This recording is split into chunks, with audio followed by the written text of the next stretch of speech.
The world is getting crazier. People are acting more and more insane. The end of the world is tomorrow. Tomorrow. There's only one thing to do when the world is falling apart. Listen to Basil and Gonz as they discuss this week's news and events through the lens of Bible prophecy. You are listening to Canary Crime News Talk. You're listening to Canary Crime News Talk. Today is October 1st, 2025. We are live to tape on episode 881, and today, the final shutdown. And signing on from Off the Grid, Razzle Dazzle, I'm your best buddy Basil, and you are not crazy. And my name is Gonz, at Face Like the Sun, director of the Age of Deceit films, your favorite Asian provocateur for Christ. Live to tape from the metaverse to bring you the best news, which is the gospel message of Jesus Christ, while reporting the egregious with a well-rounded, biblically grounded take on world events. It is Wednesday, my dudes. It is Wednesday, my dudes.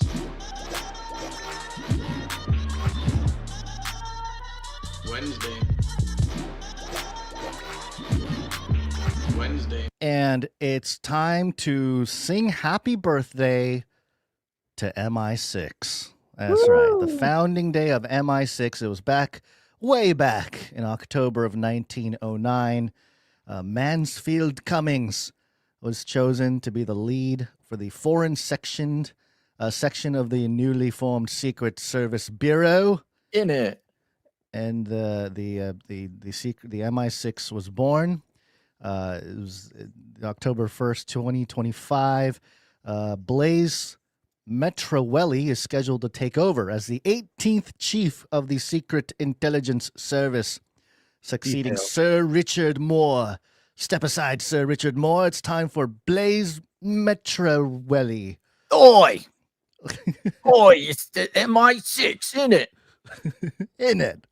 Man, Yeah. it's actually fair.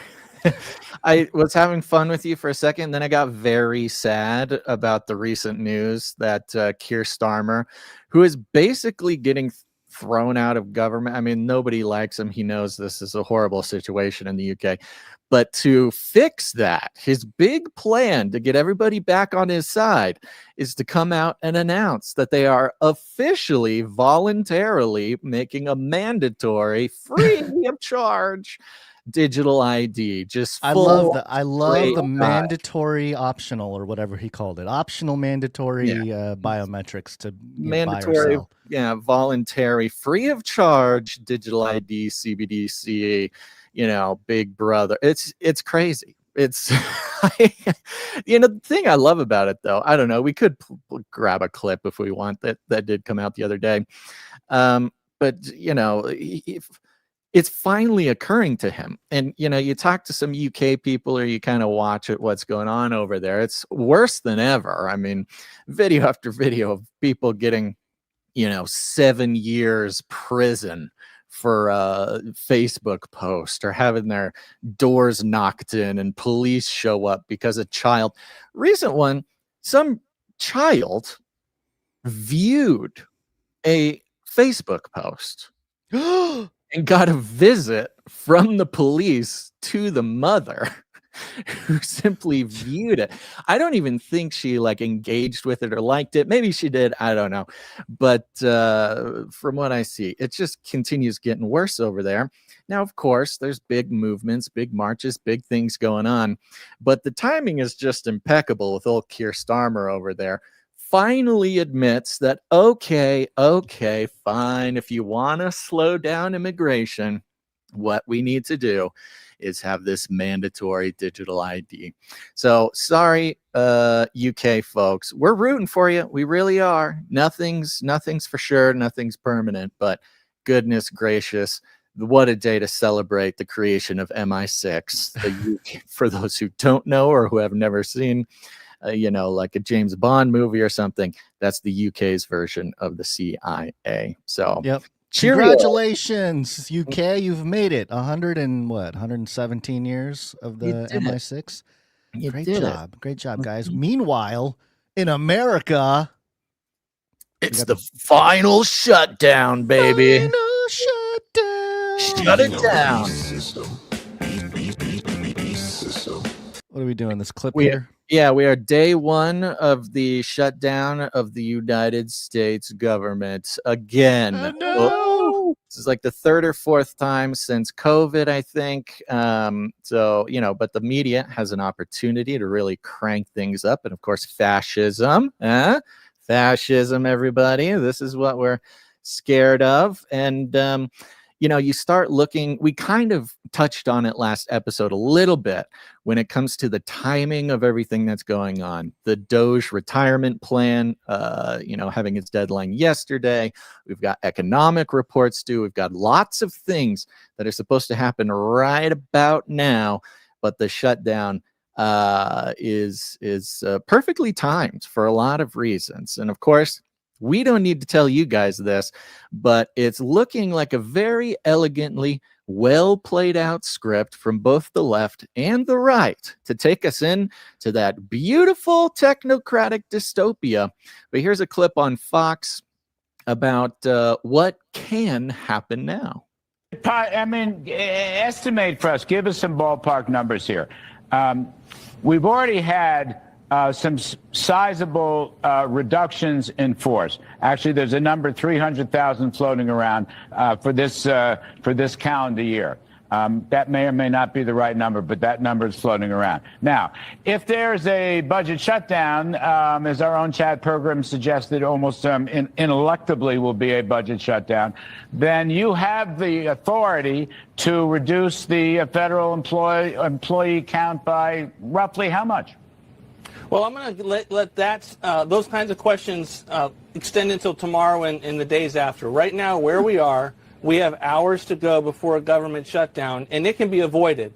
And then we'll get in tomorrow. The preparation is all done. We have many options, but we're going to get in tomorrow and see where we are, and we're going to manage this shutdown and try to keep the American people from the havoc that the Democrats have caused on with their crazy demands. But let it be said, there are all manner of authorities to be able to keep this administration's policy agenda moving forward, and that includes reducing the size and scope of the federal government, and we will be looking for opportunities to do that. And you've made that very clear to Mr. Schumer. It doesn't seem to move him, Russ Vogt. That's what I don't understand. It will be worse. I mean, if I were he, and I'm most certainly not, but if I were he, I would want a continuing resolution and discuss all this stuff. I wouldn't want to hand the circular over to you, and he'll have to take some measures that he's not going to like one darn bit. Well, I think he's got some time over the next several hours to come back from the brink, to work with his moderates to get a continuing resolution passed. We'll see how these votes come up, and then we'll see where we are in the morning. We'll see how it goes. They shut down. They didn't do it. It didn't work out. Now, at the least, the basic narrative of this shutdown is, of course, we needed another continuing resolution. We shouldn't be running on continuing resolutions anyways. This is a phenomenon. We go over this every, government shutdown, but just in case anybody is new to this sort of excitement, CRs, continuing resolutions, is a new thing. It started after 9/11. It was a part of this sort of Patriot Act era where Congress doesn't actually really make a budget. What they do is they say, okay, let's just go with the budget from last year. We'll add some stuff on top. And this has caused all sorts of problems, all sorts of fraud, all sorts of waste and abuse. And, it's sort of this fake budget that is simply thrown in there in this emergency situation every year. This is why we have these, or every couple of years, the government shuts down because we need this like emergency situation where if we don't just pass it, if we just don't, we gotta do it. Everybody will die if we don't continue this sort of corrupt, awful version of how we fund our country, letting Congress off the hook for all the money that gets spent, et cetera, et cetera. Well, the narrative for this shutdown is that the Democrats didn't want to make a deal because they are insisting on what they call Medicare for all, or health care for all, which includes the detail, healthcare for all illegal immigrants, which the Republicans have finally, for once, sort of put their foot down and said, nope, it's a non-starter. We're not doing it. And so that creates an impasse, which creates the shutdown. So you've got this sort of beautifully laid out, elegant dance between the two wings of the same bird to sort of conjure up this theater for a government shutdown. And all the Democrats really had to do was just say, okay, you got us, not for illegal migrants, which no, not regular Democrats, like you're just regular default run-of-the-mill liberal person, doesn't want healthcare for illegal immigrants anyways. You know, it's like it's another one of these 80-20 issues where 80% of even Democrats are like, okay, we don't need to do that anymore. It's fine. Let's just keep the government alive. But Democratic leadership and Republican leadership seem to have a plan. And that plan, of course, as we know here, we must take as an axiom, is to get us towards the technocratic dystopian future where the government has sort of all the authority it could possibly want, is powered by AI, quantum computing, and then we all get, oh, thank God, a free, no cost digital ID that can sort of control the thing. Especially because recently, and I've been making this call out since the beginning of the whole Stablecoin Act and everything else, saying that, hey, this is just a CBDC in disguise. And recently, I think one of the bigger companies, maybe it was Circle or Square, I don't know, one of them shapes, came out. By the time it's triangle, it's too late, right? It's like the all-seeing-eye triangle. But they came out and said, we're thinking about allowing reverse transactions on your stable coins. And it's like, well, that is the thing. I mean, if you can reverse a crypto transaction, it completely defeats the purpose of having a blockchain to run money. But anyway, yeah, this is look at this. The Democrats and Republicans working together behind closed doors. They always things are. like, look at that. Look at that. It's more partisan than you were being led to believe by the public here. So in this clip, he kind of says the part out loud, which again is supposed to scare Democrats, not Democrat leadership, because of course Democrat leadership created this situation, but it's supposed to scare Democrats to know that actually when there is a government shutdown, the executive branch of the government becomes significantly more powerful. Yeah, they turned it into a totalitarian, authoritarian, fascist government. This is exactly what they're afraid of. It kind of gives this emergency power to the executive branch to kind of act unilaterally when it comes to things that he normally can't touch. Normally, the president cannot touch, federal agencies. He cannot touch budgeting. He can't fire people. He can't do these things because that's under Congress, who controls the purse. But if Congress shuts down the government, then it kind of goes as emergency power, where now Trump can pretty much unilaterally fire anyone he wants. Is he going to fire Jerome Powell? Is this going to be a thing? Can he do that? That counts. I don't know if that counts. However, part of what's going on is the federal courts also shut down. So a bunch of the lawsuits that are being brought against Trump for the National Guard deployment, the ICE deployments, the deportations, all these federal, processes get either stopped completely or significantly slowed down, during which has the authority to just kind of keep doing whatever he needs to do. There's that big hullabaloo about the 100,000 federal workers all quitting at the same time, sort of being presented as this like act of defiance against the fascists, when really it's just they're retiring. They're taking the retirement benefits that was given to them back in April. Thank you to Pie Daddy for reposting the stream over on X. Appreciate that. So we're in this position right now where not only did we just lose 100,000 federal basically retirees, but this does open up the Trump administration and its various sort of tendrils to really get in there and start hacking away and making some cuts. Which, has, depending who you are, you're either kind of excited about or terrified as fascism, authoritarianism. If you're going to call out people that reposted the show right now, one lousy Petunia also quote tweeted, which is even better than just a Even retweet. better. So Thank you very thank much you for all the Lousy people Petunia. interacting on X. Yeah, I mean, the last time there was a government, like a legit government shutdown, what was it, 2019, 2018, something like that? It was like a Well, what do you mean? 35-day shutdown. What are you counting as a shutdown? Like an Because official, quote unquote, official shutdown. Because during COVID, there were a bunch of times where they threatened shutdown, but they didn't like officially shut it down the way it's they. always a threat. Yeah, Yeah, every the threat time is always there. right, but right. It's every time it's time to re-up the continuing resolution, which means rob the American people for sort of no discernible reason. Yes, the shutdown thing is always threatened. It's funny because it doesn't feel like it was 7 years ago was the last shutdown. It literally feels like 2 Well, years. I mean, the world shut down between between then That's and a good now. point. So the government shutdown seems like nothing compared to the world shutting down. But yeah, this is going to be ongoing, I would imagine. And the things that are not being discussed publicly, I guess that's where we're sort of trying to pay attention, because you think about the history of bad policy in America. It always happens post some kind of traumatic event, and also when nobody's paying attention. Think about the Federal Reserve in general.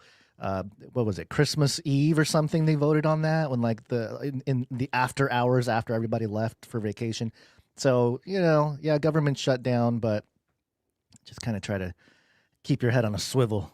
Make sure they're not doing any hanky-panky. And not that we're going to be able to change it per se, but, Now, just in case there's anybody out there who is sort of, being hit with some fear, a lot of federal agencies, they have contingency plans for shutdowns. So in their budget, they have a certain amount of days. Thank God the IRS has a 5-day contingency. So don't worry, everybody. Oh, no. The IRS is going to keep going for 5 days. Oh, great.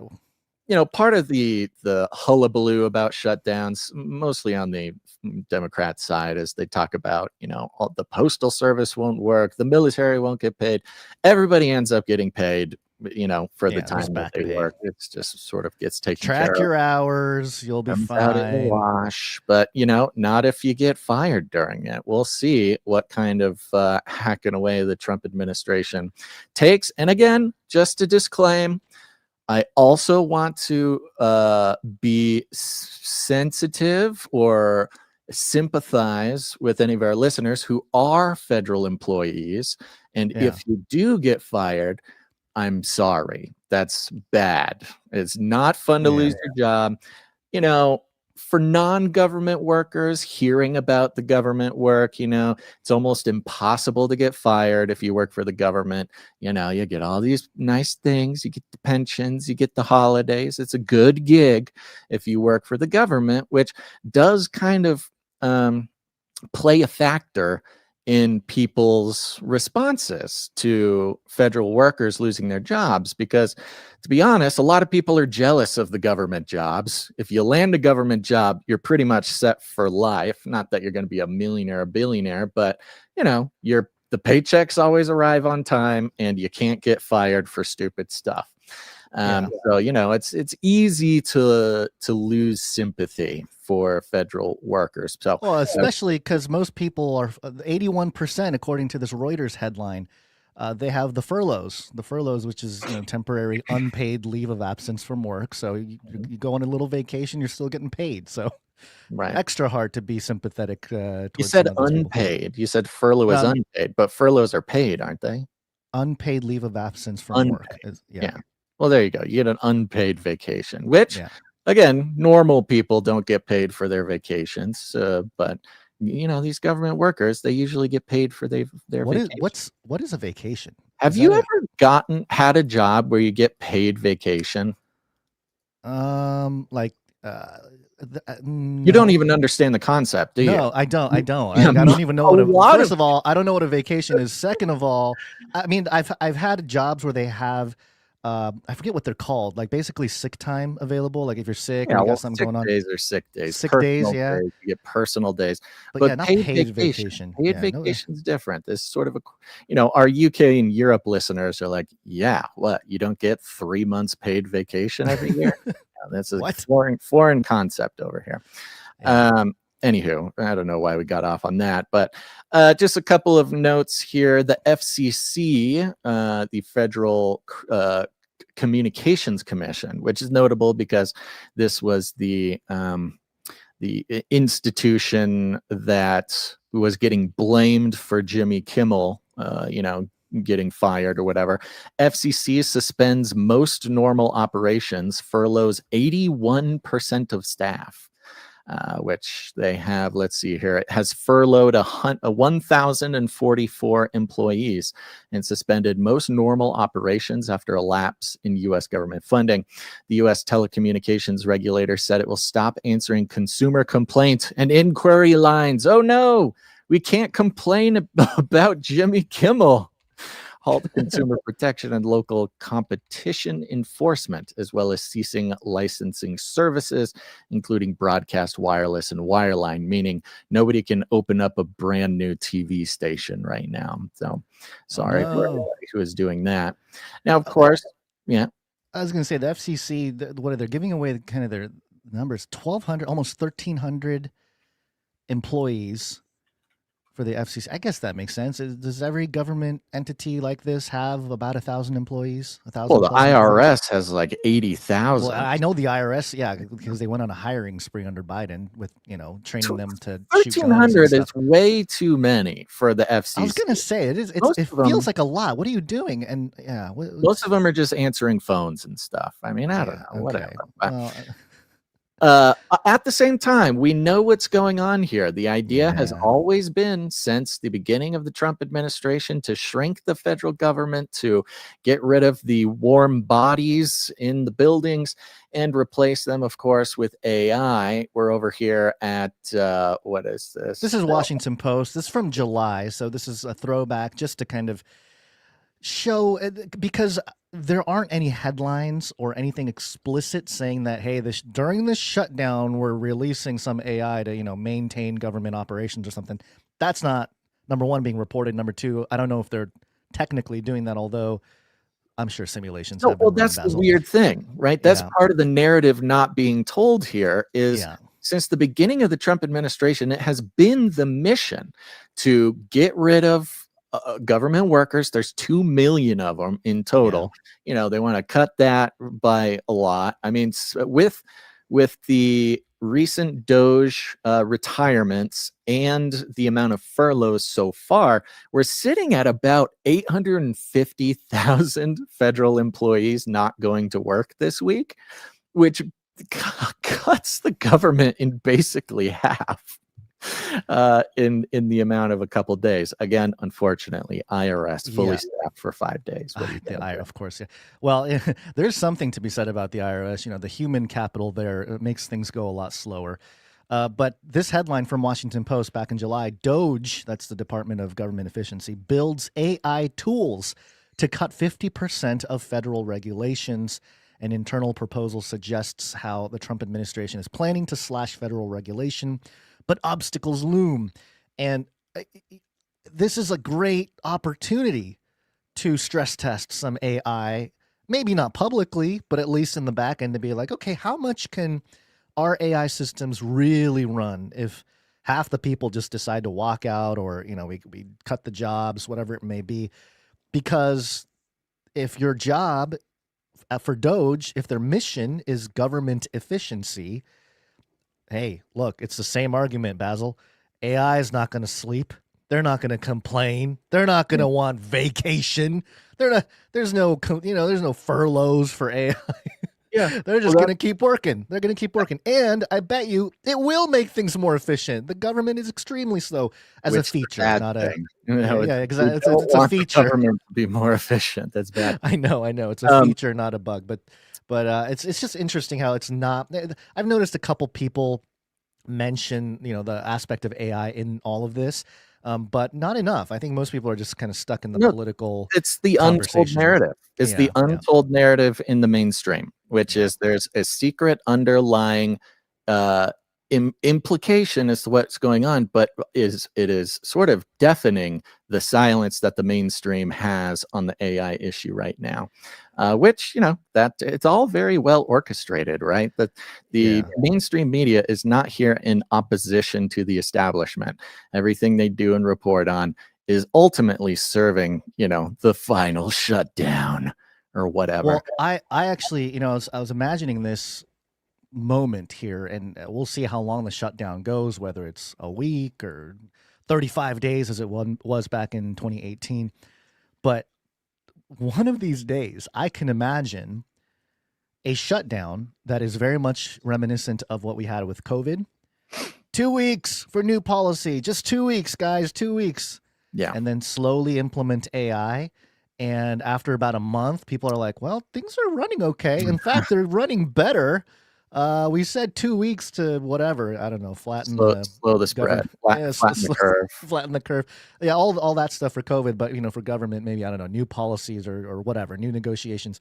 But now, AI got in there, found a really happy, a win-win medium, wrote a contract up for everything, and we don't even need the people back. AI is kind of doing a good job handling everything, and on we go. We're in the golden age with AI running governments.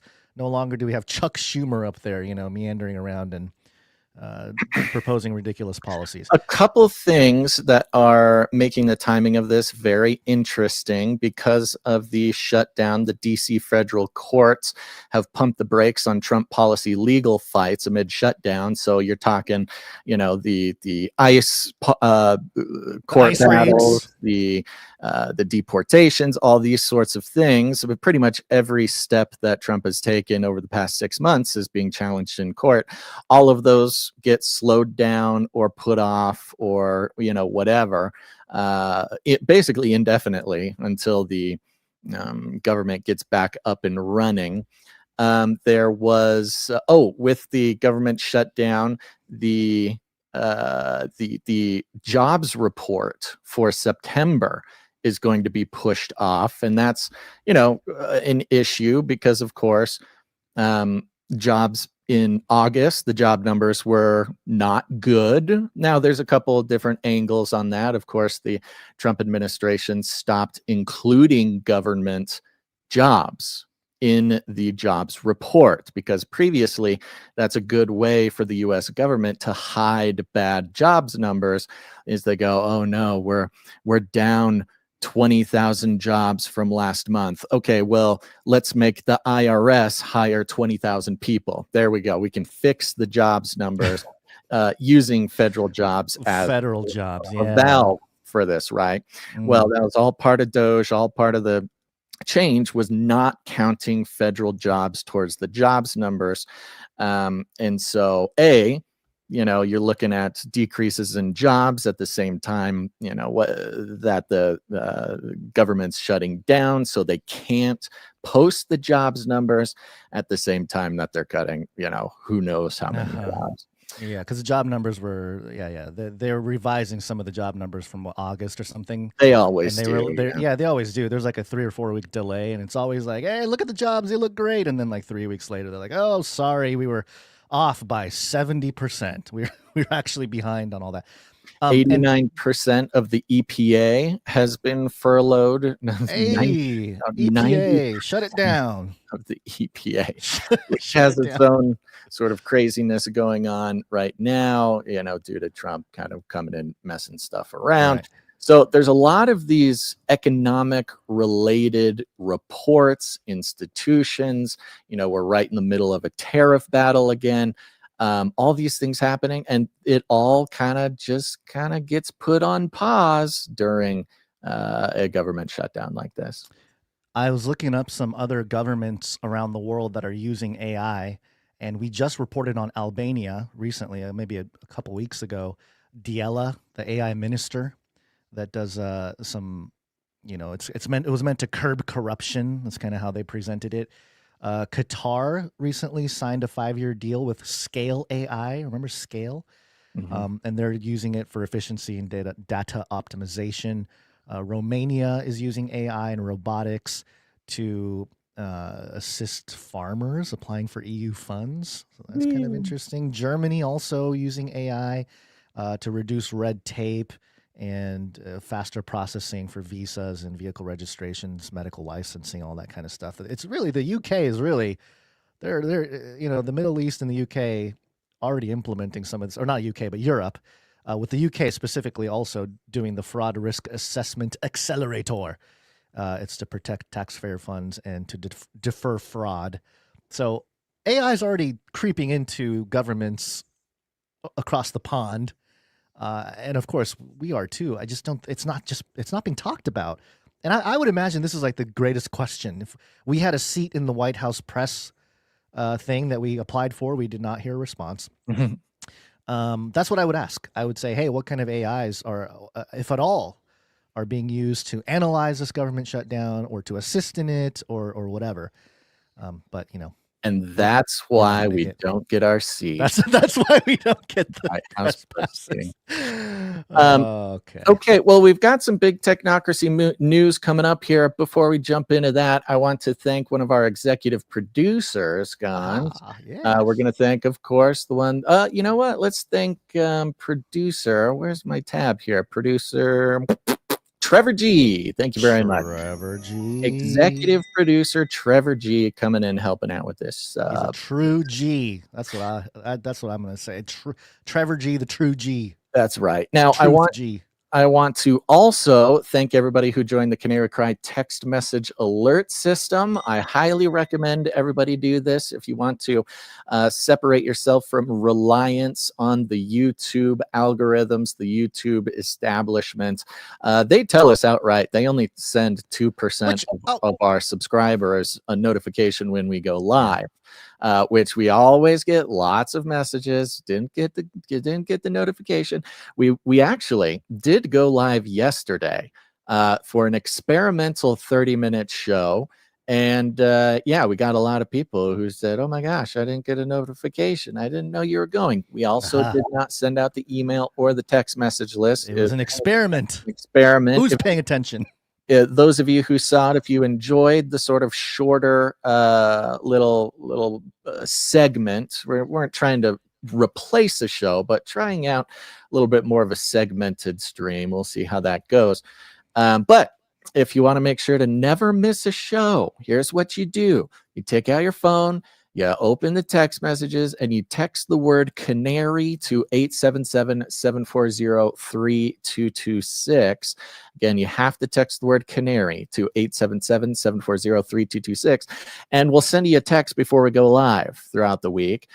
So, if you miss a show, it's because you actually wanted to or needed to, not because the demonic algorithm, little g gods, the little Elohim decided not to let you connect, not only with the show and not only with truth and other believers in Christ, but with other Canarians. Fun part is you can text us back at that number if you get the chance. So send me a text. I see them all. I read them all. I can't answer you because it's expensive for us to text you individually. But you can text us back at that number. Like 287. 267. I have to read 267's number for no reason, picking this at total random, Gons. Okay. Says, Basil, has anyone ever told you that you are very good at podcasting? It's your flawless ranting that makes other people able to think their own thoughts and keep you almost as white noise in the background. That's the nicest insult I've ever gotten. Thank you very much, 267, for that. Basil, your camera is very torso-centric right now. Oh, look at that. We're missing part of your head. Yeah, I can't even see it. Here, let's go like this. Oh, come on. I must have kicked a cord. Oh, yeah. Yes, the I did. world is shaking. Here you go. The government shut down. The world is shaking. You're welcome, 267, for creating the white noise for you to think your own thoughts, okay? That's what we're trying to do here, is to get you guys to think for yourself. We are trying to get you guys to think for yourselves. We got a producer request here from Sir Tristan, so let's go ahead. Producers. Yeah. Producers, assemble!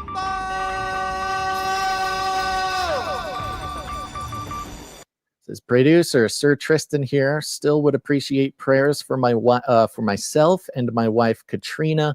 Much love to the Canary. Thank you very much, Sir Tristan. And yes, anybody out there with the ability to pray, it's time to do your job. Produce the show spiritually, and we're praying for Sir Tristan and his wife there. Yep. One last one. 210 says shout out to my wife who loves the show. Big old shout out. Shout out to the wife. Wife of 210 who loves the show. Thanks. Wife of 210. All the wives. Shout out to all the wives. So there you go. Actually doing a Bible study, and very interesting Bible study between men and women and influence and authority. Good study if anybody wants to get in there. There you go. Find out the role of men and women in the biblical context, which it's not as different as I thought. You know, we kind of go at it like, oh, men, but it's not as different as I thought. So no, it's a subtle, nuanced, and godly conversation. So there you go, everybody. Take out your phone, text the word Canary to 877-740-3226, and get on the alert system.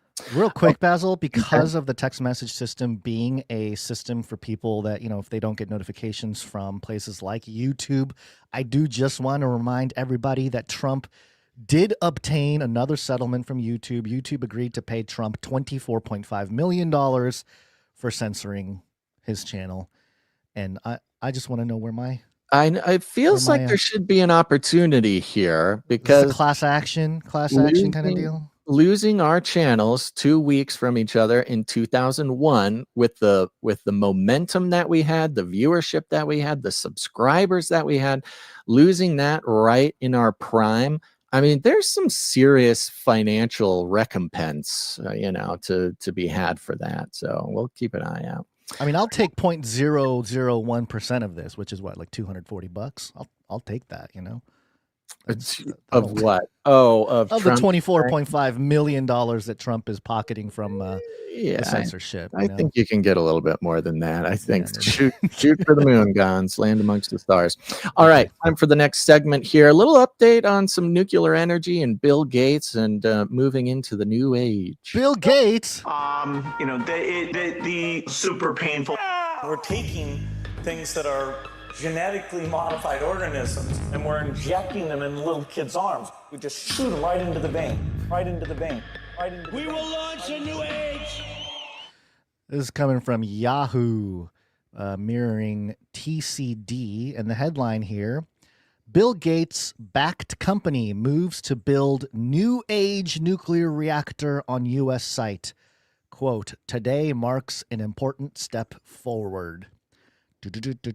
Bill Gates was also in the news recently for leaning into his philanthropy, saying that he's going to give away all of his $200 billion of wealth. And people are saying, there was a couple headlines from it, like, oh, why is Bill Gates falling down the list of world's richest men? And all this kind of stuff. I wonder if this is his out. He's like, I'd rather give away all the money than like get taken down with like my reputation, which, is already pretty bad. But here we go. It says a company backed by Bill Gates has signed a memorandum of understanding with the Utah Office of Energy Development. Utah, man. Utah's getting taken over. And land developer flagship companies to find a potential site for a nuclear reactor. According to Interesting Engineering, TerraPower is currently looking for land to build a nuclear reactor and energy storage plant in Utah. I wonder if it's to power the Utah data center. The current aim is to come up with a preliminary list of suitable sites for the 354 megawatt natrium reactor by the end of the year. Quote, today marks an important step forward for energy in Utah, said Governor Spencer J. Cox, per Interesting Engineering. The development of the reactor will support the governor's Operation Gigawatt, which involves plans to build an energy ecosystem that will provide power to Utah and other states in the western United States. Nuclear reactors work by generating energy through nuclear fission. We know about that. Nuclear energy is cleaner, yada, yada, yada. On the plus side, energy produced this way has low planet warming emissions. New nuclear technologies, such as small modular reactors and advanced fuel cycles, are offering promising ways to deliver safer, more efficient, and power-flexible low-carbon energy. While challenges remain in making technologies viable, SMRs, which are small modular reactors, notably have faced criticism for coming with similar safety concerns to large reactors. It's encouraging to see these advancements in combination with those made in renewable energy sectors such as solar, wind, and hydro. And yeah, so small modular reactors, Basil, you and I have talked about this, and there's some Canarians out there doing some boots on the ground research has made me aware anyway of the idea of the small modular reactors potentially being the next phase of power generation when it comes to a more, maybe not fully decentralized, but certainly a more distributed type of energy system. We obviously know Texas already has their own energy grid going, and it seems like a lot of the tensions, especially geopolitically, has to do with gathering the resources to facilitate this upgrade in energy infrastructure. And Yeah, small what we're modular seeing reactors. in Venezuela, in Brazil, of course, there's the obvious things like lithium and cobalt and stuff like that. But also one we've been following on Clubhouse for a while, antimony, sort of more esoteric rare earth mineral, but one that's very important and seems to be a reason for a lot of the geopolitics we're seeing going on now in the past couple years. Yeah. The Utah, you mentioned Utah, just one moment here. Of course, this is the Bill Gates, sort of small modular reactor thing here. And, the question of Utah, why Utah? I mean, we were asking the same question back in 2012, which had the largest data center before sort of AI became what it was, the Utah data center. But there are multiple now nuclear, not just nuclear reactor proposals, but also more Utah AI data centers from, the exact people you'd expect. World's largest data center campus could be coming to central Utah. This was in August. Utah's $2 billion AI data center, a new era in high-tech infrastructure. Something about Utah, baby. It's going to be the ground zero for AI data centers as well as nuclear power. And especially, you ask, of course, in this article you're looking at, they say like, oh, we're going to make it a center for power for our state and the rest of the states. Everybody will get power. It's so cheap. It'll change the world. Well, the reality is especially these small modular reactors, they're going to be hooked up directly to the AI data centers, and they've already presented the idea that they actually want to give the AI in those data centers control of their own nuclear reactors. Just straight up Skynet, Sounds like a good plan. And the nations around the world that are already deep into development of SMRs and deployed them, interestingly enough, Russia, China, two of the biggest nations out there already. China already has theirs built. They have one. They have a reactor called the Linglong Number 1. Linglong Number 1. It's a commercial onshore SMR. So they've already got stuff going. Russia's got stuff going. Which a lot of I think putting this frame of mind in looking at all geopolitics will help people understand like what's actually going on with the resource war, to get all the resources to actually fund or help create the infrastructure for, the fourth industrial revolution that we're in right now, especially to power AI, because AI requires a lot of energy, it turns out. And it also has to do with creating a more robust cyber system in general to facilitate all the monetary needs, Basil, upcoming with blockchains and crypto and all that kind of stuff. So a lot of mining and just maintaining data centers and all that might move towards the SMRs. And, I would like to imagine a world, Basil, when the SMR, because, even though SMRs are, they're smaller, they're more efficient or whatever, they're still going to be controlled behind, gatekeepers and centralized companies and governments and stuff like that. It would be cool if there's a SMR product that can just be run by anybody, like just people can just run it themselves. Like I can just make my own SMR to run my house. That's going to be true. I don't know about sovereignty, make Basil. it. Maybe you can purchase it. I Yeah, would purchase. know. Well, yeah, probably not make it, but Anybody building their own nuclear reactor, although it's not unheard of. Guys kind of get busted for this every so often. Apparently, it's not that hard to build your own small nuclear reactor, but you do need to obtain an illegal amount of nuclear fuel, usually from like radium watches and radium dishes and stuff. You mentioned Russia here. Just a quick story from Interesting Engineering. Russia, the world's first closed fuel nuclear system, will recycle 95% of spent fuel. I'm talking about Russia's work on not only nuclear reactors. Now, the interesting thing that we're seeing here, of course, we're just barely coming out of the era of, we just had France, Germany, other places in Europe shutting down all of their nuclear reactors, or a huge amount of their nuclear reactors, which has made them more reliant on Russia for their natural gas. That's something not a lot of people talk about, is even during all this war talk and everything, Europe is pretty much getting the majority of their natural gas from Russia, fueling their war effort. Funny how that works, isn't it? And that's after all the green hullabaloo about shutting down nuclear reactors, which just happens to be the cleanest way and most efficient way to power a country. And at the same time, you've got Russia coming up with this technology. I didn't know this, but this is at least being reported by Interesting Engineering. We're basically set to run out of uranium by 2090. And that's not just run out of supplies, that's run out of Earth's uranium, digging it up, mining it all, be depleted by 2090. And so there, at least Russia's nuclear technology here that can run off of spent uranium rods, meaning, not only is it sort of recycling the nuclear fuel, but of course, giving Russia the ability to fire up their nuclear power long after the entire world runs out of uranium altogether. Real quick, I found this article from 2024, which is titled "Google's Nuclear Power Plan Could Revolutionize Cryptocurrency Mining." And in it here, it says Google's new deal, Kairos Power, a U.S.-based nuclear engineering company, recently inked a long-term deal with Google to develop and bring the company's first SMR online, quote, quickly and safely by 2030. With continuing rollouts planned through 2035. So looks like Google is all over it.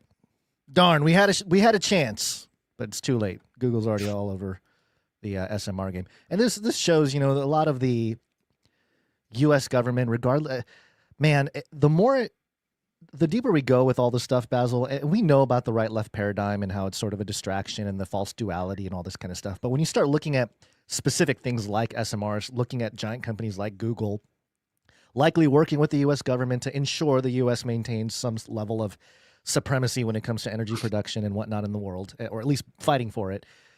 Man, the right-left paradigm is such a waste of time. It's like get everybody to chase each other, call each other names, and get mad at each other. Meanwhile, Google and the U.S. government and intelligence are onward with a new energy infrastructure that will be, that'll benefit everybody. And I'm sure this will also benefit all the AI companies, and ultimately, it might be the bedrock to create a sort of allowing the robots, allowing the AI to do its thing so that we can have a government-issued universal basic income, although it's probably not going to be called that. But I can see that happening as well, where truly the thing that we were afraid of, Basil, it's going to come to pass. We're all going to be controlled, and they're going to pay us to live. Follow me on my red string journey on the corkboard conspiracy theorist thing here. Are you ready? Hold on. No, I'm not. Give me a second to prompt my rabbit hole here. Okay, let's go down the rabbit hole. Let's go down the rabbit hole. Where's my rabbit hole? Here it is. Come, and I show you how deep the rabbit hole goes.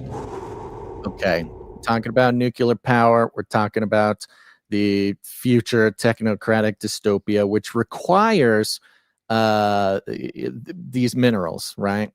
Of course, with all this, I have one of our producers sending me all these articles, related articles, of course, with Trump sort of secretly behind the scenes, locking in all of these critical minerals, whether it's from this fake stuff in Venezuela or Brazil or Greenland or any number of these places. What they have in common is the critical minerals that are needed. And one of the least known, most esoteric critical minerals required is a mineral called antimony. And those who have been tuning in to Canary Cry Clubhouse, you've heard of some antimony. There's connections with the Black Rock Desert where Burning Man takes place.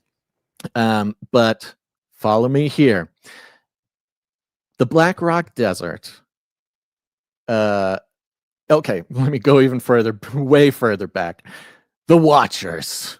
One of the main Watchers is Azazel. Okay, Azazel is related to the ancient Hebrew process of atonement, Yom Kippur. Okay, Yom Kippur. This is in the ancient Hebrew days. What happens is the community gets together, they fast, they do these things.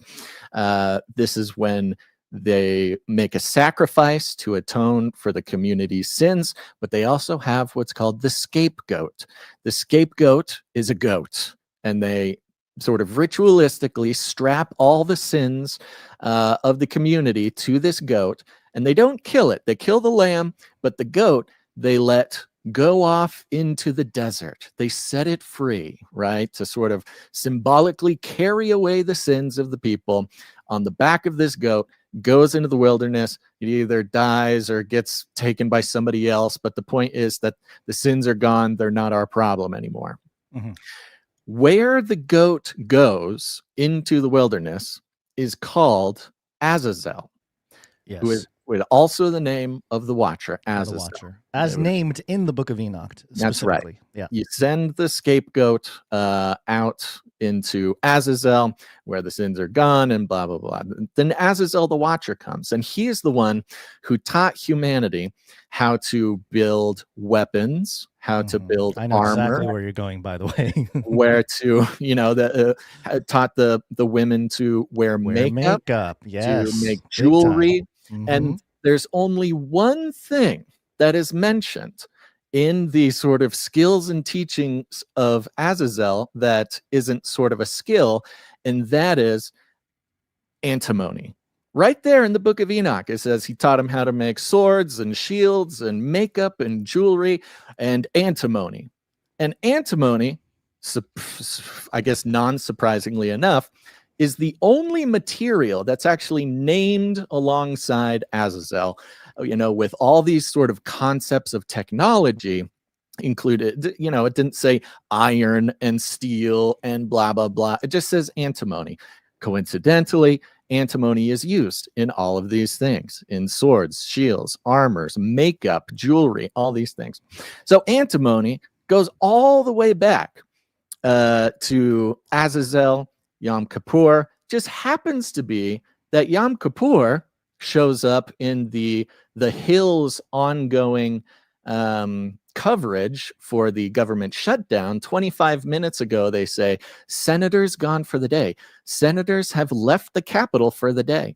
Congress will not be in session Thursday to observe the Jewish high holiday of Yom Kippur. Senators are slated to vote on government funding again on Friday. Senate Majority Leader John Thune also said he expects the weekend votes on averting a shutdown. So they're expecting basically a full week of shutdown, partially because of Yom Kippur. You got Yom Kippur, this connection to Azazel, to antimony, to scapegoating, which goes all the way to the antimony, one of the required minerals for a lot of things, not just nuclear reactors, but also things like data centers and I guess now Utah. So, we have this combination of things, this cosmic chessboard all coming together, Gons. And this is why I'm all out of red string for my corkboard. Boom! I found the actual thing. Okay, so those of you watching the screen were probably looking at me kind of digging around on the concordance and everything. Okay, so 2 Kings 9, verse 30, okay? This is just one example. There's multiple. But it says, hold on, let me go back to the thing. It says, and when, okay, hold on. Let me read a more understandable version. You're watching the yeah, like the concordance word sometimes. for word concordance one. Yeah, it makes it seem like I'm Yoda or something. But okay, it's 9 verse 30. When Jehu came to Jezreel, Jezebel heard of it, and she painted her eyes and adorned her head and looked out of the window. Painted her eyes. Mm-hmm. That's the key here. Painted her eyes. You go in there and you go into the I think it's the Hebrew that shows us each word. Painted her eyes, put on, it's translated on, puke, P-U-K, puke is a dye, specifically stibium for the eyes, but also in definition, antimony. There it is, Basil, right there. Boom. In there, baby. In the Bible. In there. And this is repeated in Jeremiah 4, verse 30. Ezekiel 23:40 also mentions it.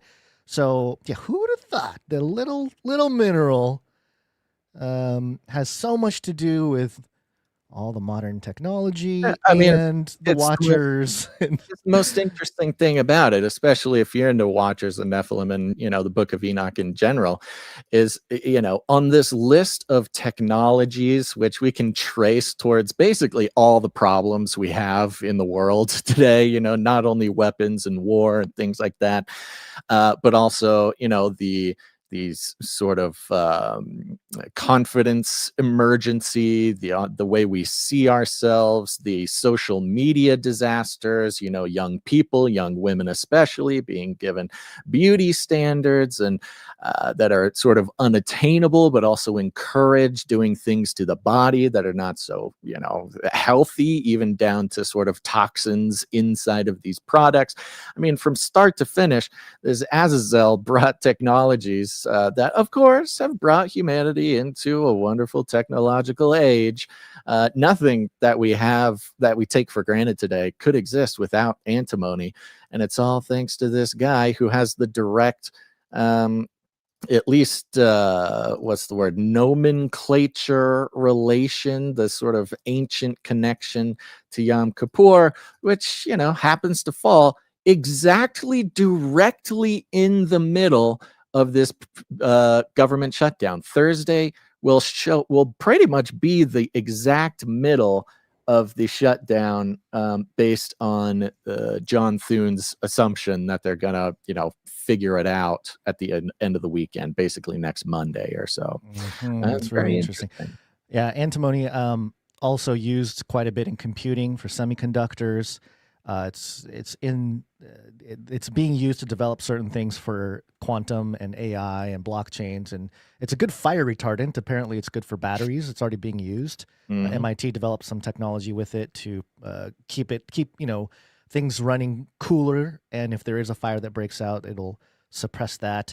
But yeah, the supply can definitely affect AI, quantum, blockchain, the future of all computing. The cyberspace depends on antimony. That's right. Is it antimony or antimony?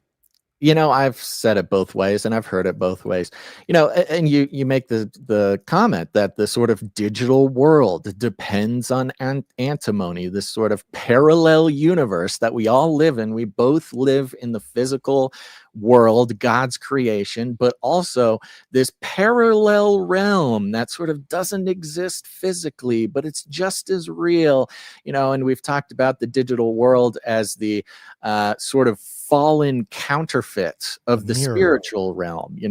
We operate, we're always in the spiritual world as well as the physical world here. And, the adversary, he's only good at counterfeiting, and the digital world, the internet, cyberspace, this is sort of a counterfeit opportunity from the enemy, who, you know, you look at the digital world for the most part, despite little beams of light shining through with the internet being used for good things, primarily a negative place to spend a lot of time.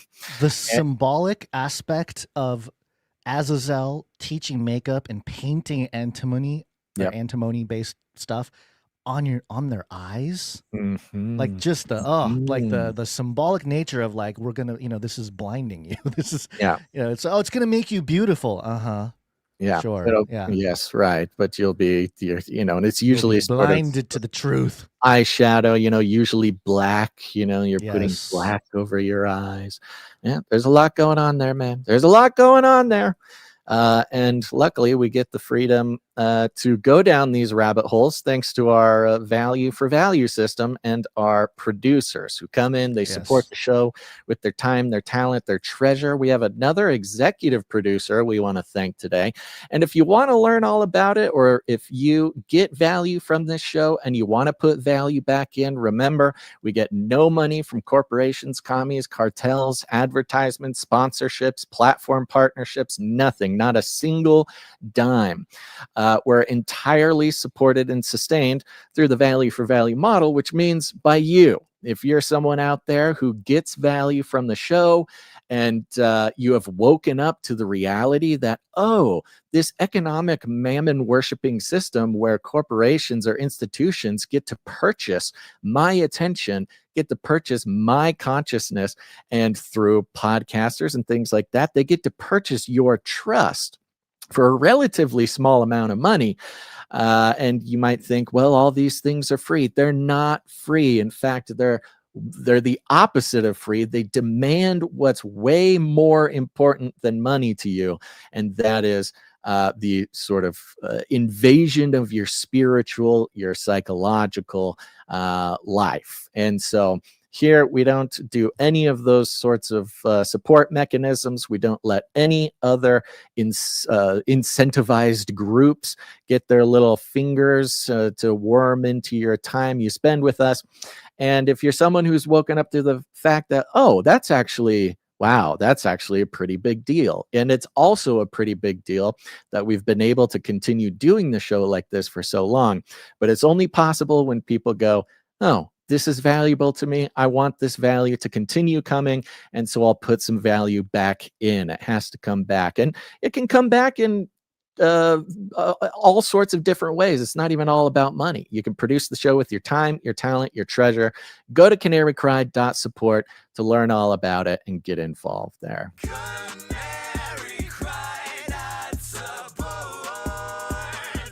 And we're thanking our executive producer, Sir LX Protocol V2, Knight of the Brian Protocol, for this next segment of the show. Guns, ready when you are. It's got to be biblical. Okay, we have an interesting story here, which is kind of a throwback for Canarians out there. This is coming from sciencealert.com. We emit a visible light that vanishes when we die, says surprising study. Surprising. Life is truly radiant, according to an experiment conducted by researchers from the University of Calgary and the National Research Council of Canada. An extraordinary experiment on mice and leaves from two different plant species has uncovered direct physical evidence of an eerie, quote, biophoton phenomenon ceasing on death, suggesting all living things, including humans, could literally glow with health until we don't.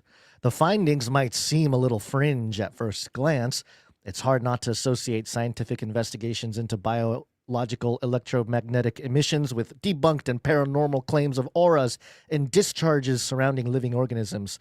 Watch the clip for more research. What's more, even in theory, visible wavelengths of light emitted by biological processes out to be so faint that it's easily swamped by the intense shine of ambient electromagnetic waves in the environment and radiant heat generated by our metabolism, making it challenging to accurately track across an entire body. And then they get into the actual study here. They talk about biophotons, yada, yada, yada.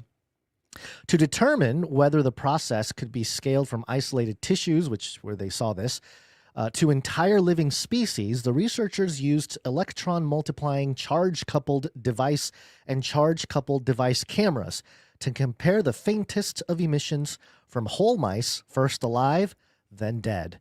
4 immobilized mice were individually placed in a dark box and imaged for an hour before being euthanized and imaged for another hour.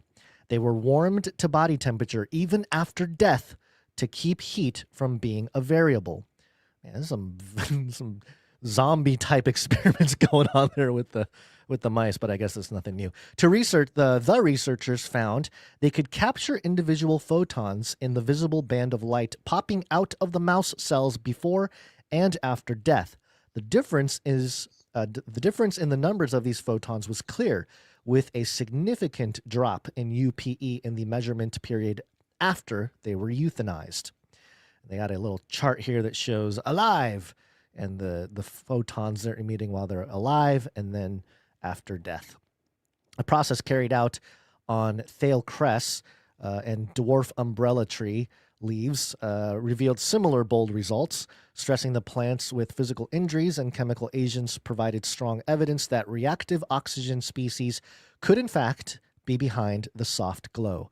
Quote, our results show that the injury parts of all leaves were significantly brighter than the uninjured parts of the leaves during all 16 hours of imaging, the researchers report. The experiment encourages speculation that the faintest of ethereal glows produced by stressed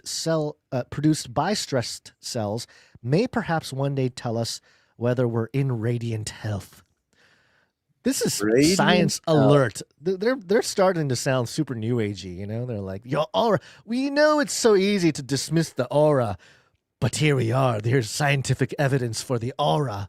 And, we're going to be able to tell how healthy you are. Yeah, the word aura for sure harkens. But, that's something that we have, especially back on Canary Cry Radio quite a while ago, this image of God, this sort of light that constitutes God's creations, it's been a sort of a long time. I just put a what's it called? A link in our document there. A lot of people will have seen this and heard this, but one of the amazing things that especially should change one's mind about conception and fertility and having babies and stuff like that is this was just making the sort of rounds again. I think it's interesting that this is kind of part of the job here, is to sort of try to spot these trends as they start happening. It probably was due to this research that you were reading, but the famous videos of the flash of light that happens when the human egg gets fertilized, the moment of conception when life comes together, a brand new genetic code is created in this flash of light. For those who are watching, maybe the kind of flash of light that allegedly happened to Jesus, according to, if you're oh my gosh, I'm forgetting the name of the cloak. The Shroud of Turin? Shroud of Turin, yes. If you're a Shroud of Turin believer, then yes, there was a emission of light as soon as Jesus was resurrected. So it would imply something similar here. But, yes, this is a very famous video here of the embryo, the human embryo being formed at the moment of conception, this burst of light that occurs. And yes, you had mentioned some of our old episodes. Back in 2017, we had episode 121 of Canary Cry Radio, Let There Be Light. And we talked about God's light in multiple forms. It was one of our topical episodes that, we had fun doing and put together. So go check that out from 2017. I can't believe 2017 is almost 10 years ago. Isn't that crazy? That's a wild thing. And for those who are feel good. For those who are new, Canary Cry Radio is a different show. You're listening to Canary Cry News Talk right now, so you want to search Canary Cry Radio, especially on your podcast player. That's our show from 2012 and onward. Much more interview focused. We're sort of talking to authors and scholars and all these guys. And we did topical episodes as well, deep dive episodes. It's great even to this day. And the fun part is about keeping that archive or those old episodes up, is you'll be listening to an episode and you'll go, yeah, I already know all this. Okay, this happened in 2020. And then you'll look and it's like, oh my gosh, they were talking about this in 2012. How did they do it? How did they call it? So back in 2012, it was April 23rd, 2012. We published Canary Cry Radio episode number 6. We were so fresh right out of the box there. Wow. And that was a Doug Hamp interview for Corrupting the Image. Doug Hamp was featured in Age of Deceit 1. And he had done the research and talked about how our DNA absorbs light and emits light, much like a glow-in-the-dark sticker or something. And he, of course, related it to many of the scriptures that suggest something very similar, which I do find very fascinating, Basil. I know people don't talk about these things in the context of the Bible, but there are many passages in the scriptures that suggest that we are really, like, we do emit a type of light, and not just metaphorical, a literal type of light.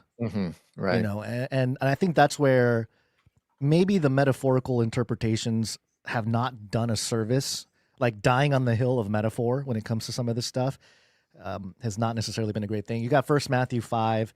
Of course, everyone knows this one. You are the light of the world. I mean, pretty straightforward. Later in verse 16, let your light so shine before men that they may see your good works and glorify your Father in heaven. John 8, verse 12. Then Jesus spoke to them, saying, I am the light of the world. He who follows me shall not walk in darkness, but have the light of life. And then Daniel 12:3, back in the Old Testament, if those who are wise shall shine like the brightness of the firmament, and those who turn turn many to righteousness like the stars forever and ever. I think some of the there are some offshoots of Christianity that take that literally and say that we're going to turn into planets, but I think the more important point here is that we are going to shine like the brightness of the firmament. Wow, that's pretty intense. And then there's also Isaiah 60, verse 1. Arise, shine, for your light has come, and the glory of the Lord is risen upon you.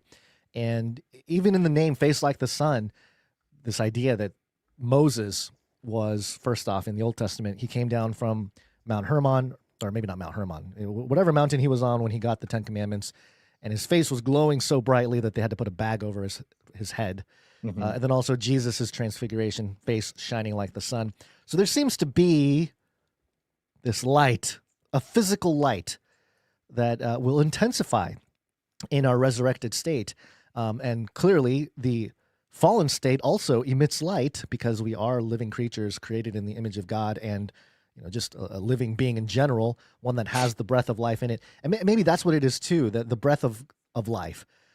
Anything that has the breath of life has this light that it emits, because if it's all biological things, then now we're talking animals and plants and things of that nature that this study looked at. So yeah, old news for Canarians, but hey, you got all the Christians, freaking out. It's like, whoa, bro, I didn't know. But well, there's a lot more people coming to the knowledge of Jesus. It just shows the trend towards salvation, hopefully authentic, relationship with Jesus we're seeing. And this is something we've always taken for granted as us going, oh, well, we did that in 2012. Right. It's not go back, new Christian, and listen to a show from 10 years ago. On that note, and especially on the themes of our entire career, Guns, transhumanism, we just saw the flash of light at fertilization, at the creation of a new human being. We've also been tracking the transhuman, the demonic desire to cut God's processes out of this world to counterfeit the wonderful creation that not only is God responsible for, but our ability to co-create with him or procreate together. We have this transhumanist update here. This is coming from NPR because I just love the language they slather all over this. We've been following the creation of artificial wombs, of course, of artificial fertilization techniques and technologies, which just get closer and closer and closer to not only cutting the relationship or the couple out of the process.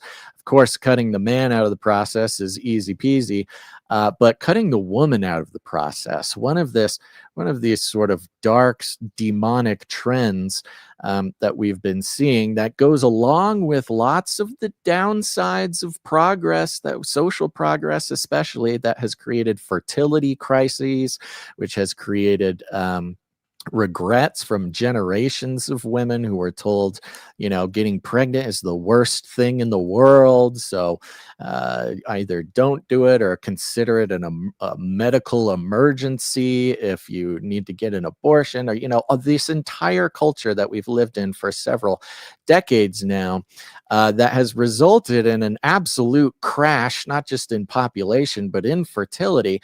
Thankful to see that the younger generations are sort of waking up and turning from this. The numbers on Gen Z fertility has already, they're starting more families than millennials did before them and Gen X before them. However, the journey to cut God's creation out of the process continues. Coming from NPR here, scientists create human eggs in the lab using skin cells. It was during COVID where they had sort of officially, they had cut out men out of the process, and then they were starting to cut women out of the process by developing the artificial wombs.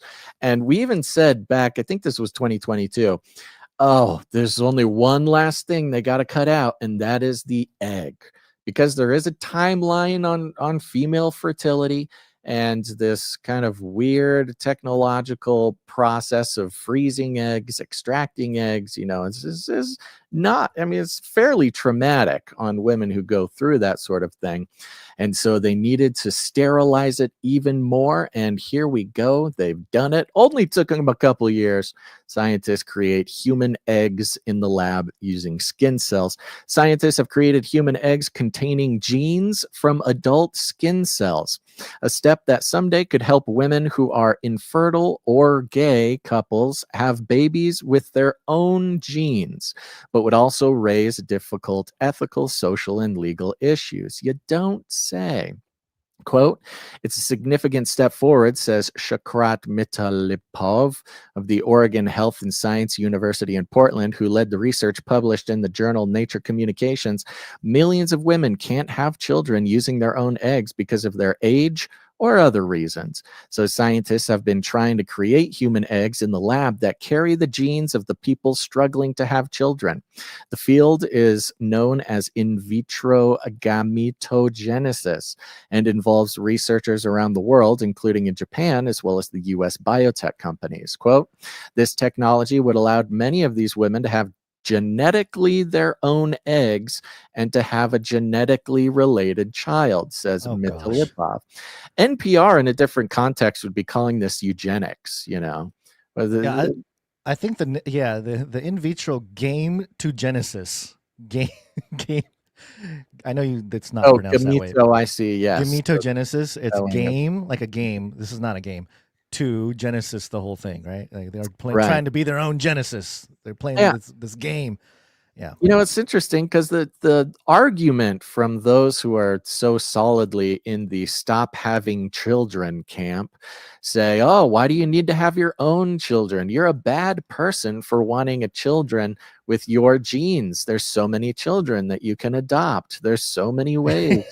Are you an actual child or are you just a genetically related child? Well, it was like this toxic, like you're a bad person if you insist on having a child with your own genes. Right. And here we go. They come back around. It turns out as technology progresses, of course, the sort of liberal mindset, the progressive mindset, is that there is no solid principle behind your ideas. There's no solid grounding.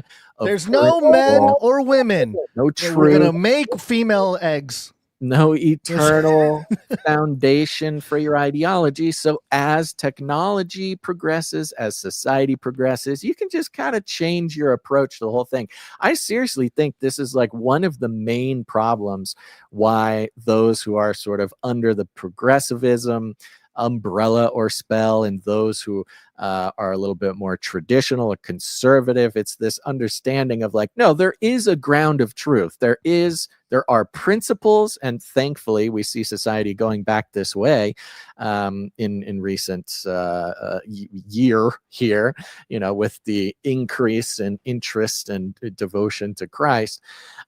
People find society reached the level where they go, okay, we tried the like no objective truth thing. We tried the, change our policies, our thoughts, our ideologies, every day based on whatever we want, this postmodernism with no solid grounding to reality.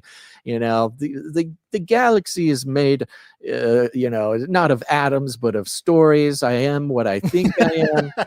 This sort of thing. I like that.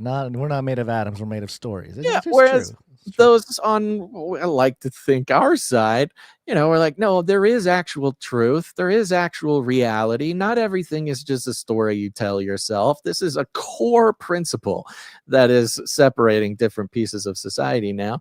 And here we go. Now on the NPR side, going to help everybody. Of course, it's very medically relevant. And of course, we do have generations of women who have been convinced to stall or eschew this opportunity to pass on their genes and have a child and participate in the procreative gift that God has given us.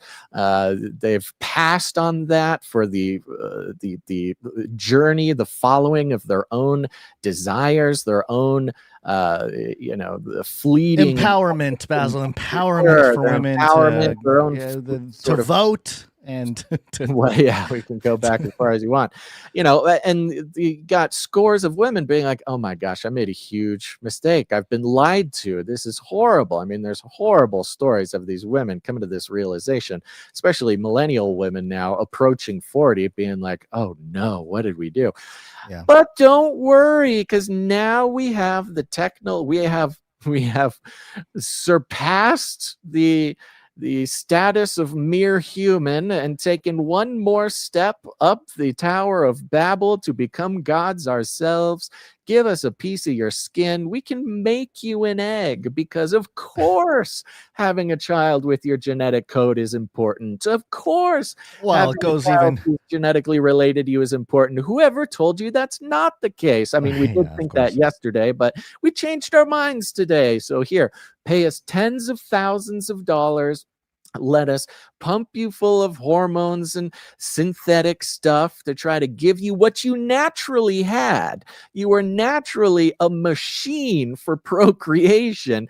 We convinced you weren't, and you worked for the company and your career went nowhere. Or maybe you're the most successful businesswoman in the world, and yet you're finding yourself empty at the end. That's what you get when you listen to us. But don't worry, we can come back, we can fix it, we can make it right, we can give you a child made from your own skin. All you got to do is sign this contract that says we actually own your child. And then, you can have as many as you want. Don't worry, it'll be great. Yeah, the Hegelian dialectic has worked so well, because forever they're like, we should invite fewer people to be born. And it worked for decades, and now they're like, oh no, we have a crisis, we're not making enough babies. And then, of course, science will step in and be like, hey, we got a solution for you, give us your skin. And look, NPR couldn't help themselves. Of course, they say the thing that we all know. If IVG is ever perfected, the technology could have applications beyond helping infertile women. IVG could, for example, also allow gay couples to have babies genetically related to both parents. So look at, we talk, and this is that's interesting. Take male DNA skin cell and create a female gamete, which is the egg. Yeah. I mean, that's some next level, like, corrupting the image, man. That's crazy. No, that is, for sure. I mean, it doesn't surprise me at all, because I think I've been saying that this is kind of what they're trying to go for with technology and science in general. And you know what this is for the lib woke progressive thing? They get the argument now, or they get to push back on the argument. The argument changes, because before it was like, okay, let's just think about this logically, folks. If everybody on Earth was gay, we wouldn't have any more babies. There'd be no humans, There'd right? be no more babies, right? Now they get to push back. Well, now we can get IVGs. That's and we right. can have babies. So now what? Test tube. They still, and you go, okay, if you make an egg from male DNA, you still need a womb. There still needs to be a human. We have an artificial womb. Exactly. The artificial womb is there. We got everything for you. We could just give us your skin. We'll just make another you. The irony is then, okay, well, you've done it. You've cut women entirely out of their biological, Yeah, biological a bunch of ability. dudes don't even need the women anymore. They just, peel off some skin in some weird ritual, put it in a flask, and this is ancient alchemy at its finest. Exactly. And Yeah. now they're It's actually a able bunch to pull it off. A bunch of homunculi, just, multiply and be fruitful and fill the earth with your homunculi, dudes. The whole concept of the wheat and the tare becomes terrifying in this context, because if we are rapidly approaching the return of Christ, and one of the character traits is as it were in the days of Noah, but also the wheat and the tares, and of course throughout history it's a great passage to talk about, hey, evil people, regular people, we all kind of look the same, but on a whole different level here, if the end times is going to have natural born people and artificially made people, I mean, how are we supposed to know what is what anymore? Talk about wheat and tares. The question to be answered is, when one of these fake human eggs is fertilized in a fake human womb, is there a flash of light? Of course there signals the human soul inhabiting. It was given breath. The image was given breath. So I think I think it is permitted. One more little medical update here. This is interesting, kind of happened in the background the past couple of days. Trump announces Trump RX website offering discounted prescription drugs. The top line is President Donald Trump on Tuesday announced the creation of Trump RX, a direct-to-consumer website where customers can buy drugs directly, as well as an agreement with pharmaceutical manufacturer Pfizer for significant reductions for drug prices that will be offered on the new platforms. The Trump RX website is expected to allow patients to pay in cash for certain prescription drugs, the Wall Street Journal reported on Tuesday, but the president offered few details on how the site would work. How would the site work? Do you click it this button? Put your credit card in. Trump announced the plans for the website in the Oval Office speech alongside Health and Human Services Secretary Robert F. Kennedy Jr. and Pfizer CEO Dr. Albert Bourla. Drugs from Pfizer. Drugs from Pfizer will be available on the Trump RX platform, the pharmaceutical company said in a statement sent to Forbes. Pfizer also voluntarily agreed to reduce drug prices in the U.S., putting prices in line with those paid in other developed markets, the company said. Pfizer said it agreed to deal with the Trump administration in which it would not face pharmaceutical tariffs so long as it agreed to invest in manufacturing in the U.S. I love, they voluntarily agreed to reduce drug prices so that they won't face 100% pharmaceutical tariffs. The company also said it would invest additional money. Trump said the other pharmaceutical companies were coming to negotiate similar deals over the next week. Plans for the website, blah, blah, blah, were first reported. So there's lots of questions. These are similar questions to the Epstein situation, similar questions to the vaccine situations, similar questions to, the Medicare situation. The promises made by the Trump administration, in this case, Robert F. Kennedy, when it comes to, medications, just the big pharma problem, right? The whole big pharma problem. And we're sitting here waiting for justice. I mean, especially with Pfizer. Come on. How many times have we played Albert Bourla between 2020 and just pure criminality? We know this. And look, I'll say alleged criminality, although I will say Pfizer is the company with the largest criminal fines in human history, not related to COVID, related to something else. So if somebody has a problem with me attaching the word criminal to Pfizer or Albert Bourla, I'm referring to the on-the-record historical criminal fines they've had to pay in the past. Okay? From like decades ago. This is like 10 years before, 15 years before COVID, they were getting hit with all kinds of multi-billion-dollar lawsuits. If someone was making, a funny comment for comedy and, nothing actionable or libelous, an organization who is criminally liable and fined for the biggest amount of money in human history, someone might call that a criminal organization. An organization that does crime is a criminal. Anyways, so we sit here and we ask, like, okay, when's the justice? When is Trump going to take him down? When's all the truth going to come out about COVID? When's it going to happen? Same with Epstein. There's a lot of like, okay, when's the Epstein thing? When is justice going to come? Well, just like with Epstein, Trump is now holding the reins on the world's largest blackmailing operation. If you are someone in power who wants to get things done, you being the one wielding that blackmail can get a lot done for you. I feel like maybe this whole Pfizer deal has something very similar. Oh, I hear you, Albert Bourla.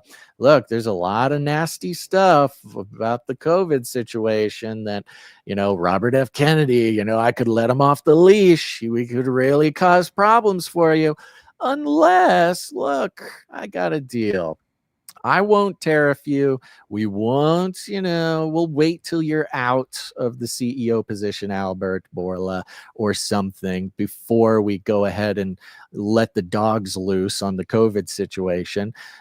You're going to need to do something for me, though. I have a website, Trump RX, and you are going to give us most favored nation prices. And for those who don't know, I think a lot of people do, but this is part of, Trump's whole thing here is trying to get most favored nation prices from these drug companies, meaning most countries around the world pay, I think it's something like 100 times less for drugs than we do, sort of on average or all together. And that's because we pay 100 times more for drugs. So basically, America is paying the actual bills for the rest of the world to get cheap drugs, right? Which, look, if you want to say that that's like your charitable giving to the world is paying 100 times more for your own drugs, then fine, that's on you. But the point being, and that trickles down. The drug prices trickles into the insurance prices, trickles into the hospital prices, trickles all the way down. And so, Trump said, you know what? Fine, we'll cut out the insurance. I'll go directly. I'm going to hold Pfizer hostage, basically, both with 100% tariffs and God knows what else. And you'll make the drugs available for cash at the same price they're available in India or, wherever you're selling these drugs. And we'll do it on a website called Trump RX. So, Obama had Obamacare. Trump RX, he gets his own thing. I think that's very funny. Hopefully Trump RX as a website isn't as disastrous as the Obamacare website for those who were alive and paying attention back then. Barack Obama spent $2 billion of taxpayer money to make a website, and the website didn't work. Basically, is like, I don't know, paid his buddy's cousin or something to make a Squarespace site. Make me a website. Yeah, and it didn't hold up. So, the Trump RX website, it's kind of got this funny mirroring of the Obamacare website. Hopefully it works better. But that's going to be huge, especially because, the drug prices thing has been a very big deal for a long time. It was a big deal about Biden. Biden, we beat Big Pharma. We Oh decree. yeah. No. Speaking of Biden, I think he's the first customer. Here's what he said about the whole situation. I've ordered more pills than anyone in the world. Got a Getting great that discount already. He got Yeah, a great great deal from Trump RF.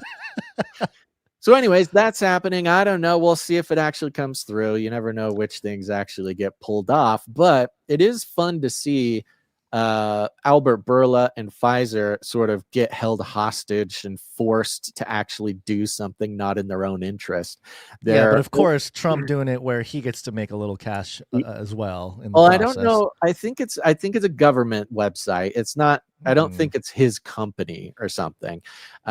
It's it's all done through the government, I believe. I mean, I don't know. We'll see what happens. But at least he gets sort of the legacy. Obama gets Obamacare. Trump will get Trump RX, Trump Pharmaceuticals.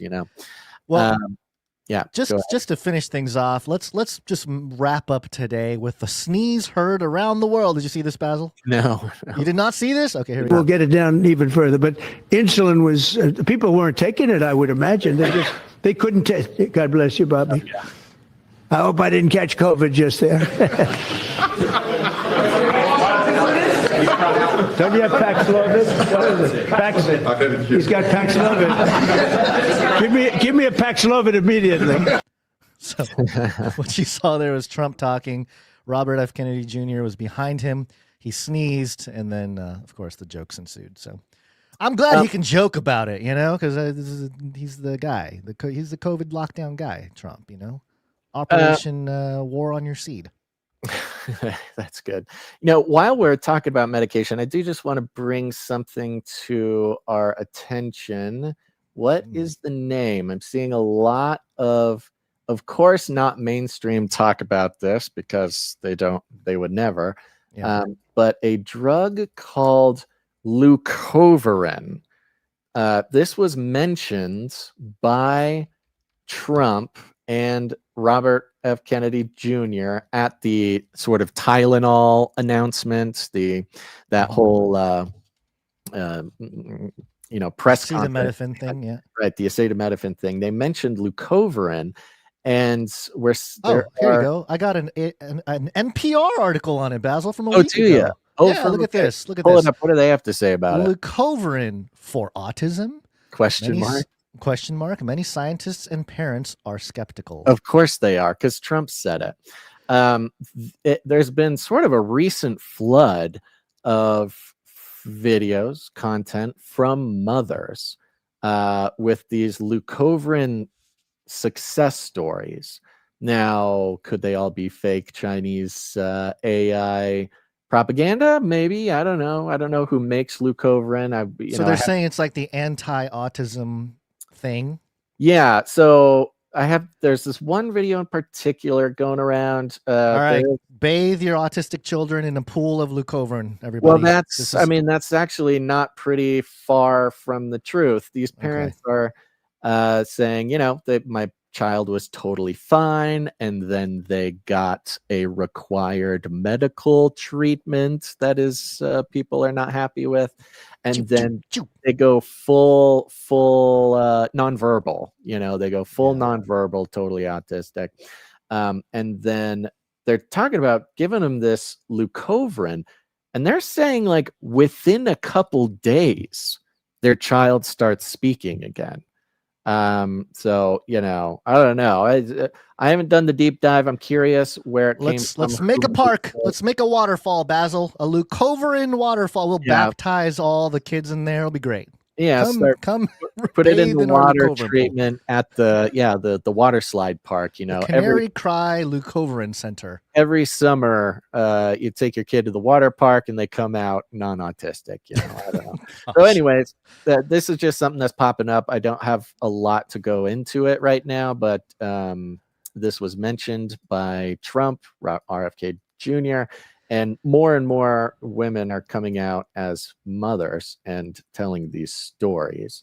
Oh, well, here we go. New York Post. As mothers. Let's see here. New York Post. Okay. Let me give you this. Not that we need to dive in too much, but I'll give you this link and we can all look at it together. Autism, 18 months. It's interesting, the quote unquote cleanup job here with the medical industry, or the entire industry, I would imagine is going to, it's going to seem like it's curtailing the scientific dictatorship, but in fact, I believe it is accelerating it, because all these measures are going to have to be put in place to ensure compliance. Well, if they've known this thing, if they've had this drug and they've known this drug for some time, the fact that they're letting it out right now is interesting timing, beneficial and profitable timing. Again, especially with we don't know who's making the drug. Maybe Tylenol has had this in their back pocket, I mean, that's funny, but like, we've seen it all the time. We see it all the time. The company with the drug that's causing the problem also has the treatment that fixes the problem. I'm just rambling now, but here's New York Post. Our autistic son's speech was erased at 18 months. This came out yesterday, September 30th. Our autistic son's speech was erased at 18 months. Now he uses full sentences thanks to an experimental drug. Goes into the story. Ryan Baldrick Jr. was a bright, talkative toddler, breezing through flashcards, building an astonishing vocabulary and hitting developmental milestones with ease. Then at 18 months, something shifted. Quote, "It was like he was erased and reset," his father, Ryan Baldridge Sr., told the Post. Everything changed. Suddenly, the young boy, known to his family as Junior, lost the ability to speak in full sentences, began repeating only fragments of what others said, trapped in a speech disorder called echolalia. The words that he knew from the flashcards, all that vocab was gone. His mother, Kimberly, said he wasn't speaking for himself.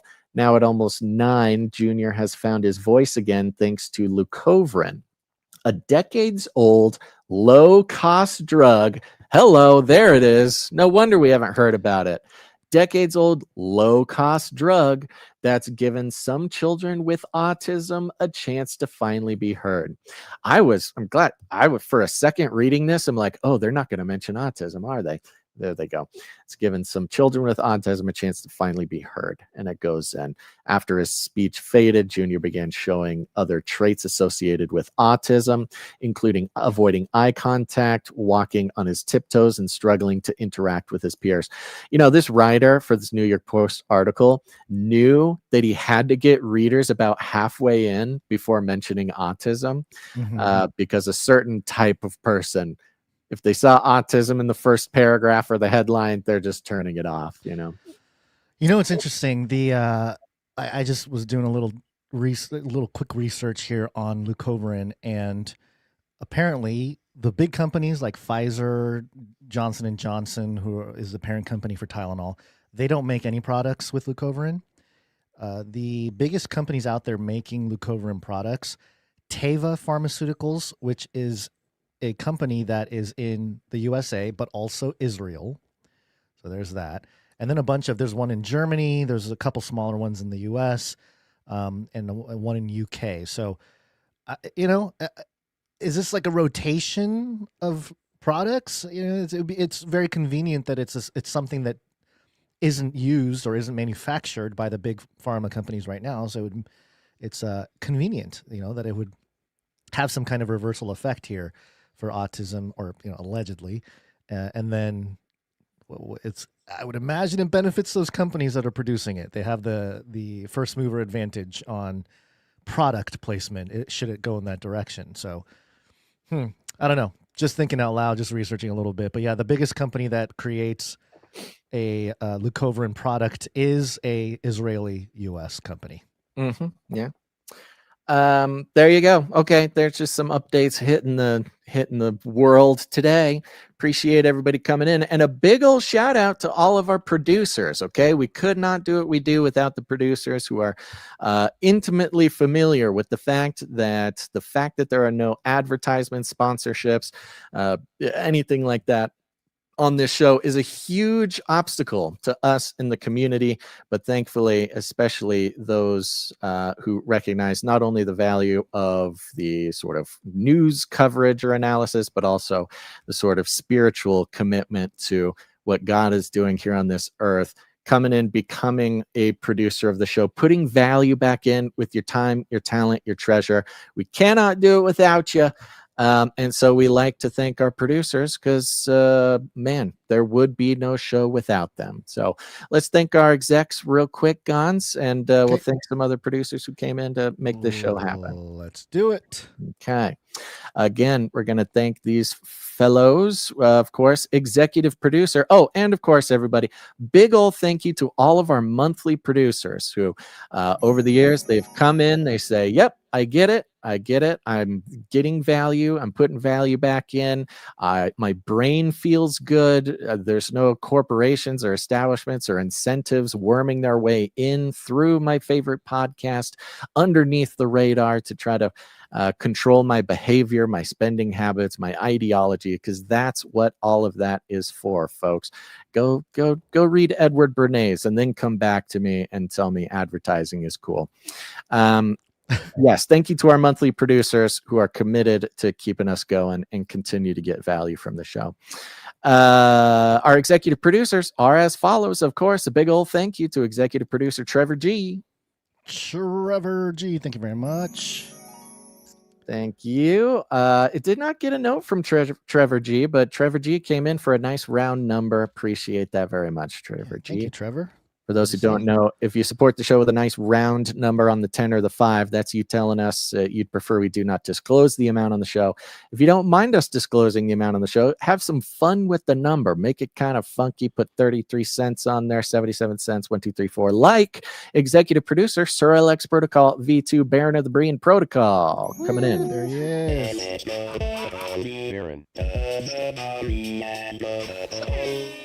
For $100.33. Thank you very much. Thank you very much, sir. He's on a 429 episode streak and an 83 episode executive producer streak.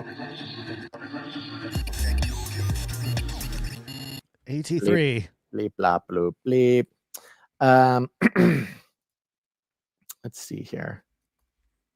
Oh, that's somebody sent a text. It looks like maybe I spelt something wrong. This person was coming in to actually join as a monthly producer. Right. Over, looking at the monthly options for the canarycry.tube options, and found a spelling error. Apparently, I don't know. Gons, you know this. This is an active contention for us every single time we do a show. Is I have zero attention or care in my brain about spelling anything correctly.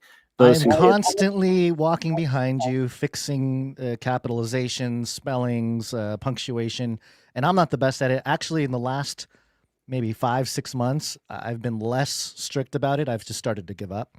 Yeah. So if you do look at the show notes, sometimes if it looks atrocious, that means Gons did not go back and edit those. But you know what? It's for the AI. It's for the AI. We're not going to be all pristine for the AI. The best part is he's so humble and quiet about it. He just changes the spelling and fixes the error and moves on and doesn't make a big deal about it. I don't say anything. Oh, no, you don't say anything. Until right now. It's not a constant stream of criticism of spelling while we're getting the show ready. 713, who is looking at this, says, why did you spell premium like this? Just kidding. But really, this is driving me mad. Love you guys. The show is wonderful as usual. Thank you, 719. I also want to give a shout out to 406, who texted and actually sent in an image. I uploaded it. I'm going to put it on the screen here. Says, happening in the state I live in, I never would have cared if not for the Thursdays shows and excellent callers. Keep up the good work. Love you guys, Monica. Monica sent a screenshot from Governor Greg Gianforte, a post with some photos here. And Governor Greg is saying, Montana is leading the way in the race for critical minerals and reducing America's reliance on China.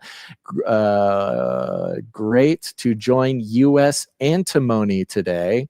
as they expand the nation's only antimony smelter right here in Montana. There it And is. the country's only antimony smelter. Protect Montana. That's right.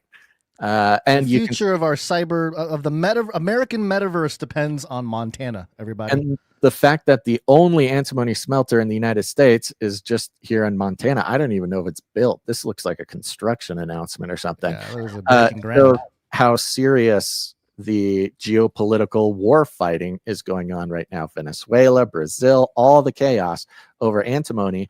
It must be done because we don't have our own antimony processing. But of course, here's a few more producers who came in, supported the show with their treasure. Is that it for executives? We have 2? Yes, that's it for executives, just the 2. We got some people who came under the executive producer amount. Now, remember, the executive producer amount is $100 or more for any individual episode.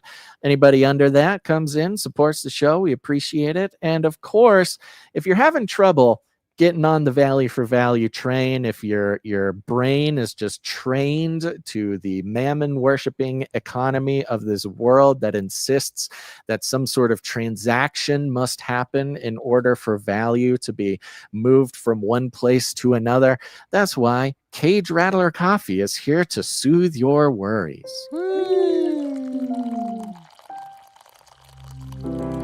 Cage Rattler Coffee, where value for value never tasted so good.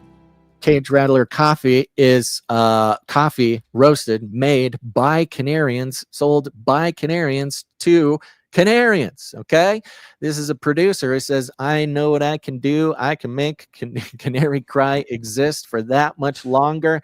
And if you're having trouble supporting the show in the traditional way, you can go to Cage Rattler Coffee because a portion of every sale goes to support the show. A story here, I recently told the story about how I hijacked my dad's espresso machine that I was storing for him, changed my life, got the grinder, got the thing, changed everything. No more coffee pods for me. And of course, I just slapped in my Cage Rattler coffee beans that was sent to me for testing purposes. Delicious, so perfect. I ran out of those beans, and I just had a random bag of, it was a sealed bag, some bag of coffee somebody gave me from a local place in town here. And I put those beans into the grinder.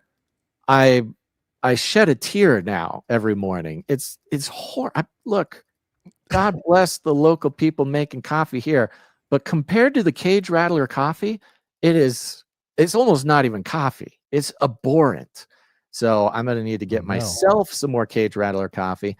And finally, everybody should know that, yes, when I ran out of coffee and tried something besides Cage Rattler coffee, I think Cage Rattler coffee officially turned me into a coffee snob. So if you want to, you had Canary or Cage Rattler coffee withdrawals.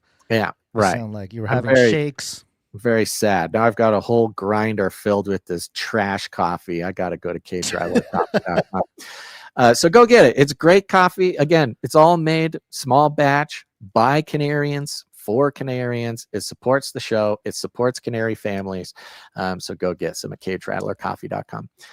I don't know if the Coffee Day discount code is still working, but you can try it. You can try Coffee Day. Try it. Use the discount code Coffee Day. Yeah. Coffee Day. I don't know if it's still going because Coffee Day was on Monday, but if it works, it works. If not, buy the coffee anyways.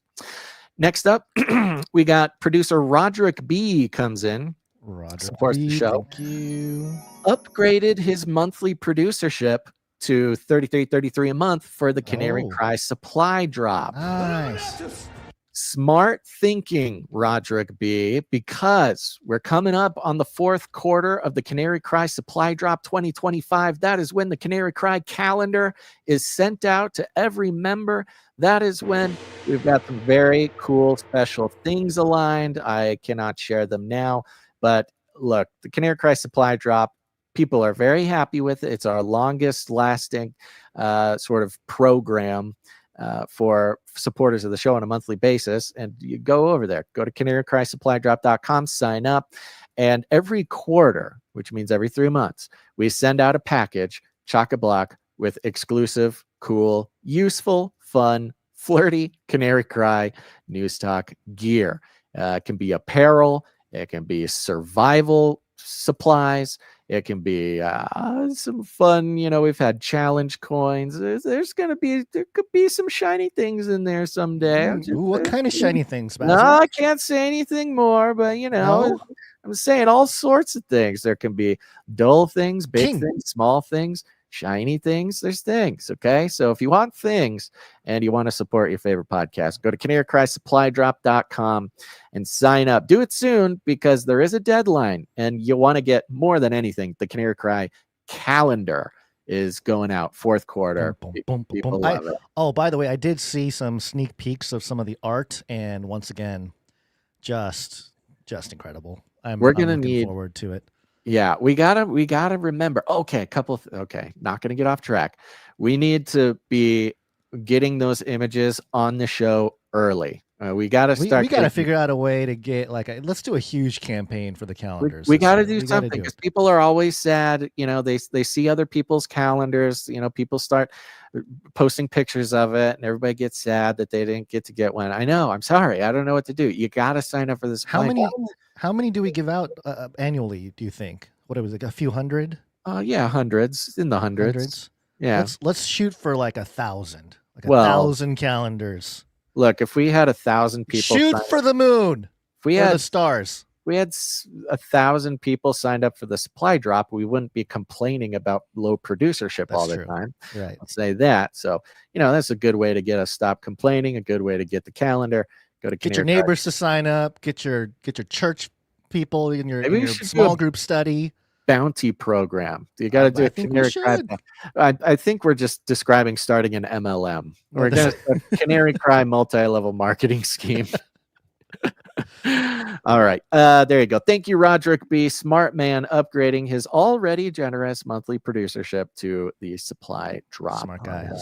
Thank you. Next Roderick up, we've got the one, the only, the new knight of the Canary Cry Roundtable of Knights and Dames, Sir Cullen Anderson, Hobo of the Americas, coming in for 2332. Those hidden 33s always. Oop, where's my jingle? Oh no, I'm pushing the button. There's no sound. Oh, that's bizarre. Yeah. It's gone. It's dead. Well, thank you for the 2332. He's on a 45 episode streak. Thank you very much, Sir Cullen. 45 episodes in a row. Yeah, let me see what's going on here. Sometimes, I don't know why, but this USB-C connection, starts to die. And that causes problems. I'm just going to unplug, plug it back in. Let's see if do we need to start a GoFundMe to get you a new USB cord? No, I don't think that's the thing. There you go. There it is. It's just, I don't know. It's just lame sometimes. Thank you, Sir Cullen Anderson, Hobo of the Americas. Thank you very much. Caretaker Dan comes in for $14.92. $14.92. Columbus sailed the ocean blue. Sailed the ocean's blue. Yeah, there you go. All right. Thank you. Who was that? Caretaker Dan. Caretaker Dan. Thank you. I didn't see an email from Caretaker Dan. Hopefully that's on purpose. Sometimes people, when they produce, they will text their producership note. Do not do that because you don't have a name. Like on my side, it doesn't say your name. I can't connect it to you. It's just your phone number. So if you have a note, email it to canarycryradio@gmail.com. Or depending on the way that you donate, there will be a note section to the checkout. Okay, that's it for the producership segment. 1, 2, 3. You should do the other producers, like the streakers. Yeah, we are. We're doing the streakers. Yeah. We're going to do the streakers. These are people who come in under $7.77, which does not entitle them to have a note read on the show, but this is usually for people who are on enormous streaks supporting the show regularly. We got Mrs. Tinfoil Hatman on a 176 episode streak. Thank you, Mrs. Tinfoil Hatman. Veronica D is on a 515 episode streak. Veronica D, thank you. Sir Scott, Knight of Truth, is on a 562 episode streak. Woo! Sir Scott, Knight of Truth. Sir Casey is on a 568 episode streak. That is Sir Casey. Sir Casey. see the shield knight. Thank you very much to all of our financial producers. Again, especially to the monthly producers who give us the opportunity to look 30 days ahead and say, okay, I think we can budget out 30 days. We can survive 30 days. You can also produce the show with your time and your talents. Do we want to give a quick shout out to some people who sent in some music?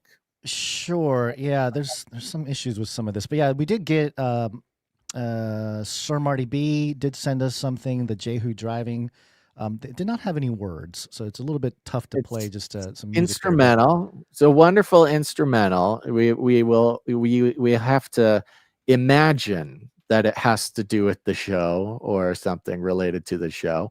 But of course, Marty B, the producer of some of the most timeless and excellent jingles and things like that. You just heard one, the Sir Casey the Shield Knight jingle. That was actually made by Sir Marty B. So that's, there you go. That's what I'm saying. Yeah. So I'm thank you. Go ahead. You're having a problem? Yeah, I'm having a problem getting the Arnie W thing here. I don't Oh, know the Arnie W. Yeah. Okay. He sent this little thing.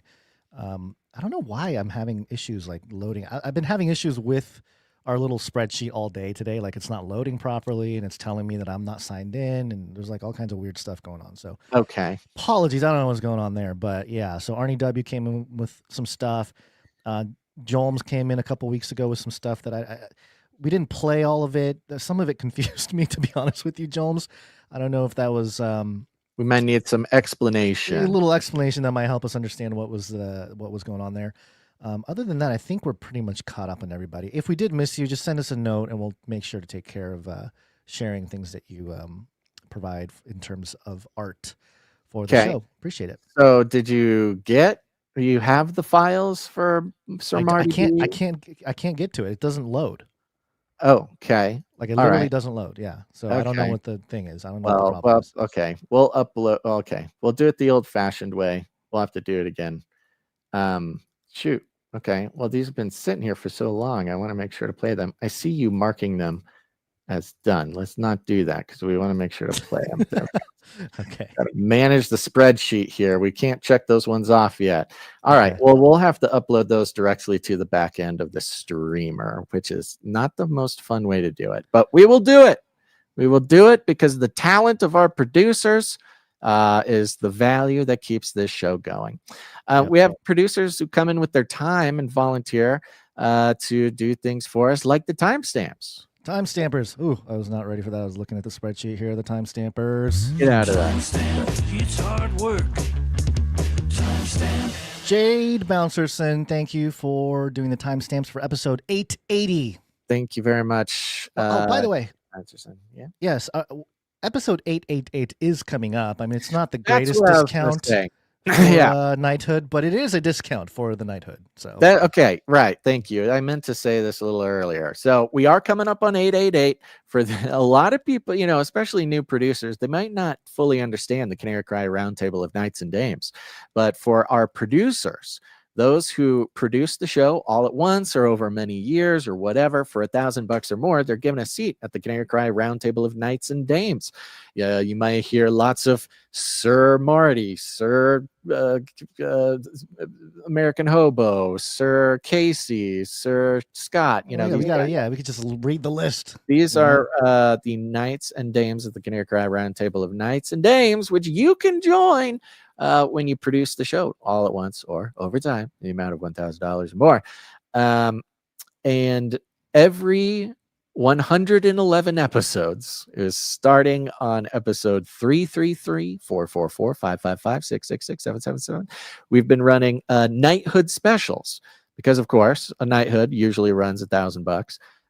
Back on episode 333, when you were paying 33% of the usual knighthood amount, I think we literally got like 30 people knighted on episode 333. I think, it was a good chunk of people. Because the discounts of the $1,000 knighting gets dropped down to whatever the triple digit number is. Now we are up at 888, which is less of a deal than 333. but it's Look still at all those 333s on the list. Look at all these 333 I literally bandwagoners. think there's like 30 of them or something. 1, 2, 3, 4, 5, 6, 7, 8, So 10. we are at 888, which is, you're still getting $118 off or something, $112 off. It's a $112 discount. I don't know. These knighthood specials have been pretty light since about episode 666. So Makes sense. There were a lot of 666 people coming in. So, but if you want to instantly get your knighthood at a bit of a discount on episode 888 or buy episode 888, come in, support the show for $888, and we will knight you. And you can brag about the discount you got. And more than anything, you can brag about being a knight or a dame at the Canary Cry Roundtable of Knights and Dames. Yep. We got to figure out. We got to do like what No Agenda did. They found like a new title or a new. Well, we got the Baron and the Baronesses. That's No, listen to what I'm saying before you respond. We need to find a new title that is at a lower threshold, because they've been doing their secretaries general. They have the No Agenda secretaries general, which I think was at like a $500, dollar. We do have the Squire. Squire, the path to knighthood. What was that? How did we do that? I don't know, but we have the jingle. We have the jingle. I don't remember the exact thing, but I forget what it was. That would have been, so many years ago. All right, if anybody remembers how the Squire system works, let us know. Maybe we can dial that back. Reignite the Squire. Yeah. All right, so there you go. 888's coming up. We got people producing the show. Jam is heading up the Telegram channel. Adam42 heads up the Discord channel. If you want to join the community, get connected, have the talks you gotta have, man. Go over to the Discord or the Telegram. You can find those links over at canarycry.party. There are currently no meetups scheduled, I think, but we've had lots of threats of meetups. Lots of people are threatening. They say they want a meetup. They're gonna put on a meetup. There's a meetup in Alabama somebody's talking about. There's a North Carolina meetup that I don't know if has happened yet. Meetups are very important. You want to meet. We had like 10, 12 people at the Missouri meetup. Yes. Yeah. I was able to call in, talk to some folks there, and it was a good time. It sounded like they were just about they had just ordered their pizza at the meetup, so I think it was a good time. I had not heard an update since then, but I believe it was a good one. So well, there you go, folks. All you got to do is pick a time, pick a place, email us at canarycryradio@gmail.com. Tell us you got a meetup. This is where it is. We will tell the world, and you can meet other Canarians in your area. They are there. They do exist. Thank you to Joe for all the feedback. Thank you to Clank for clanking. Thank you to Sir Ike for everything you do, the innumerable ways that you help us. And other than that, folks, share the show. Share it with your friends. Share it with your family. Share it with everybody down at the coffee shop. Bring a bag of Cage Rattler coffee in and just set up like a little French press there right in the middle of a Starbucks or whatever coffee shop you have. And other people will come up. They'll be like, what are you doing? I say, I'm making coffee. This is a coffee shop. And then they say, well, that's not how this is supposed to work. And you go, that's not how the world is supposed to work. Look around you. Nothing is how it's supposed to work. This is a fallen world and you're trapped in the illusion. And then they'll go, and then you go, listen to this. And then you I want some of what you're drinking. You put the headphones in their ears. You give them a cup of Cage Rattler coffee, and their eyes are open. The veil is lifted. The light shining out from every creature created by God, with the co-creative participation in the kingdom here on earth. They suddenly see that they've been blind their whole lives, and now they can see, all because of you showing them the podcast. And you should do that, or don't do that, or just do it though, because we need it. This is what we need to do.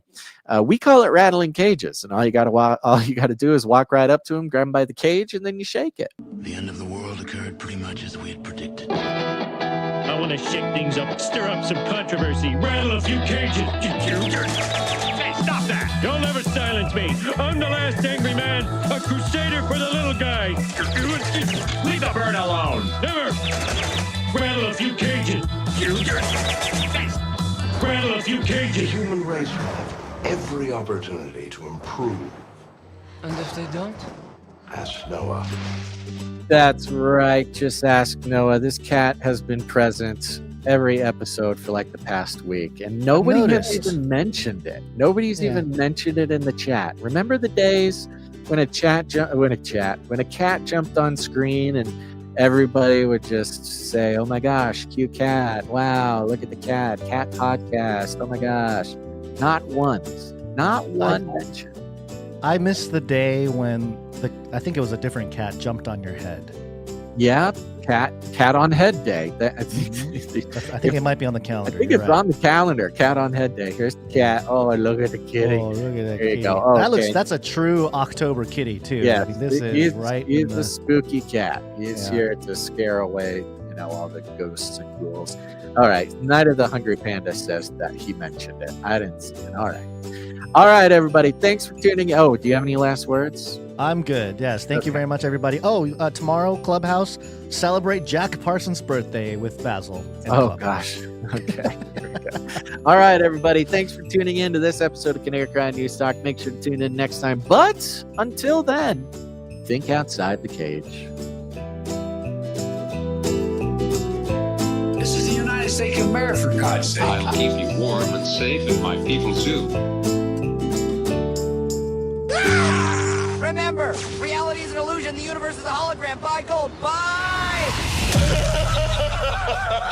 Sadly, the virus itself, particularly the variant called Omicron, is a type of vaccine. That is, it creates both B-cell and T-cell immunity. And a resounding baka flies through the air across the world.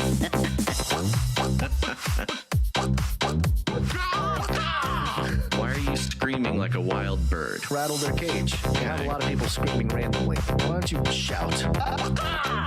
It'll be their call out. You have a lot of people screaming randomly. Go ahead and... Why don't you shout?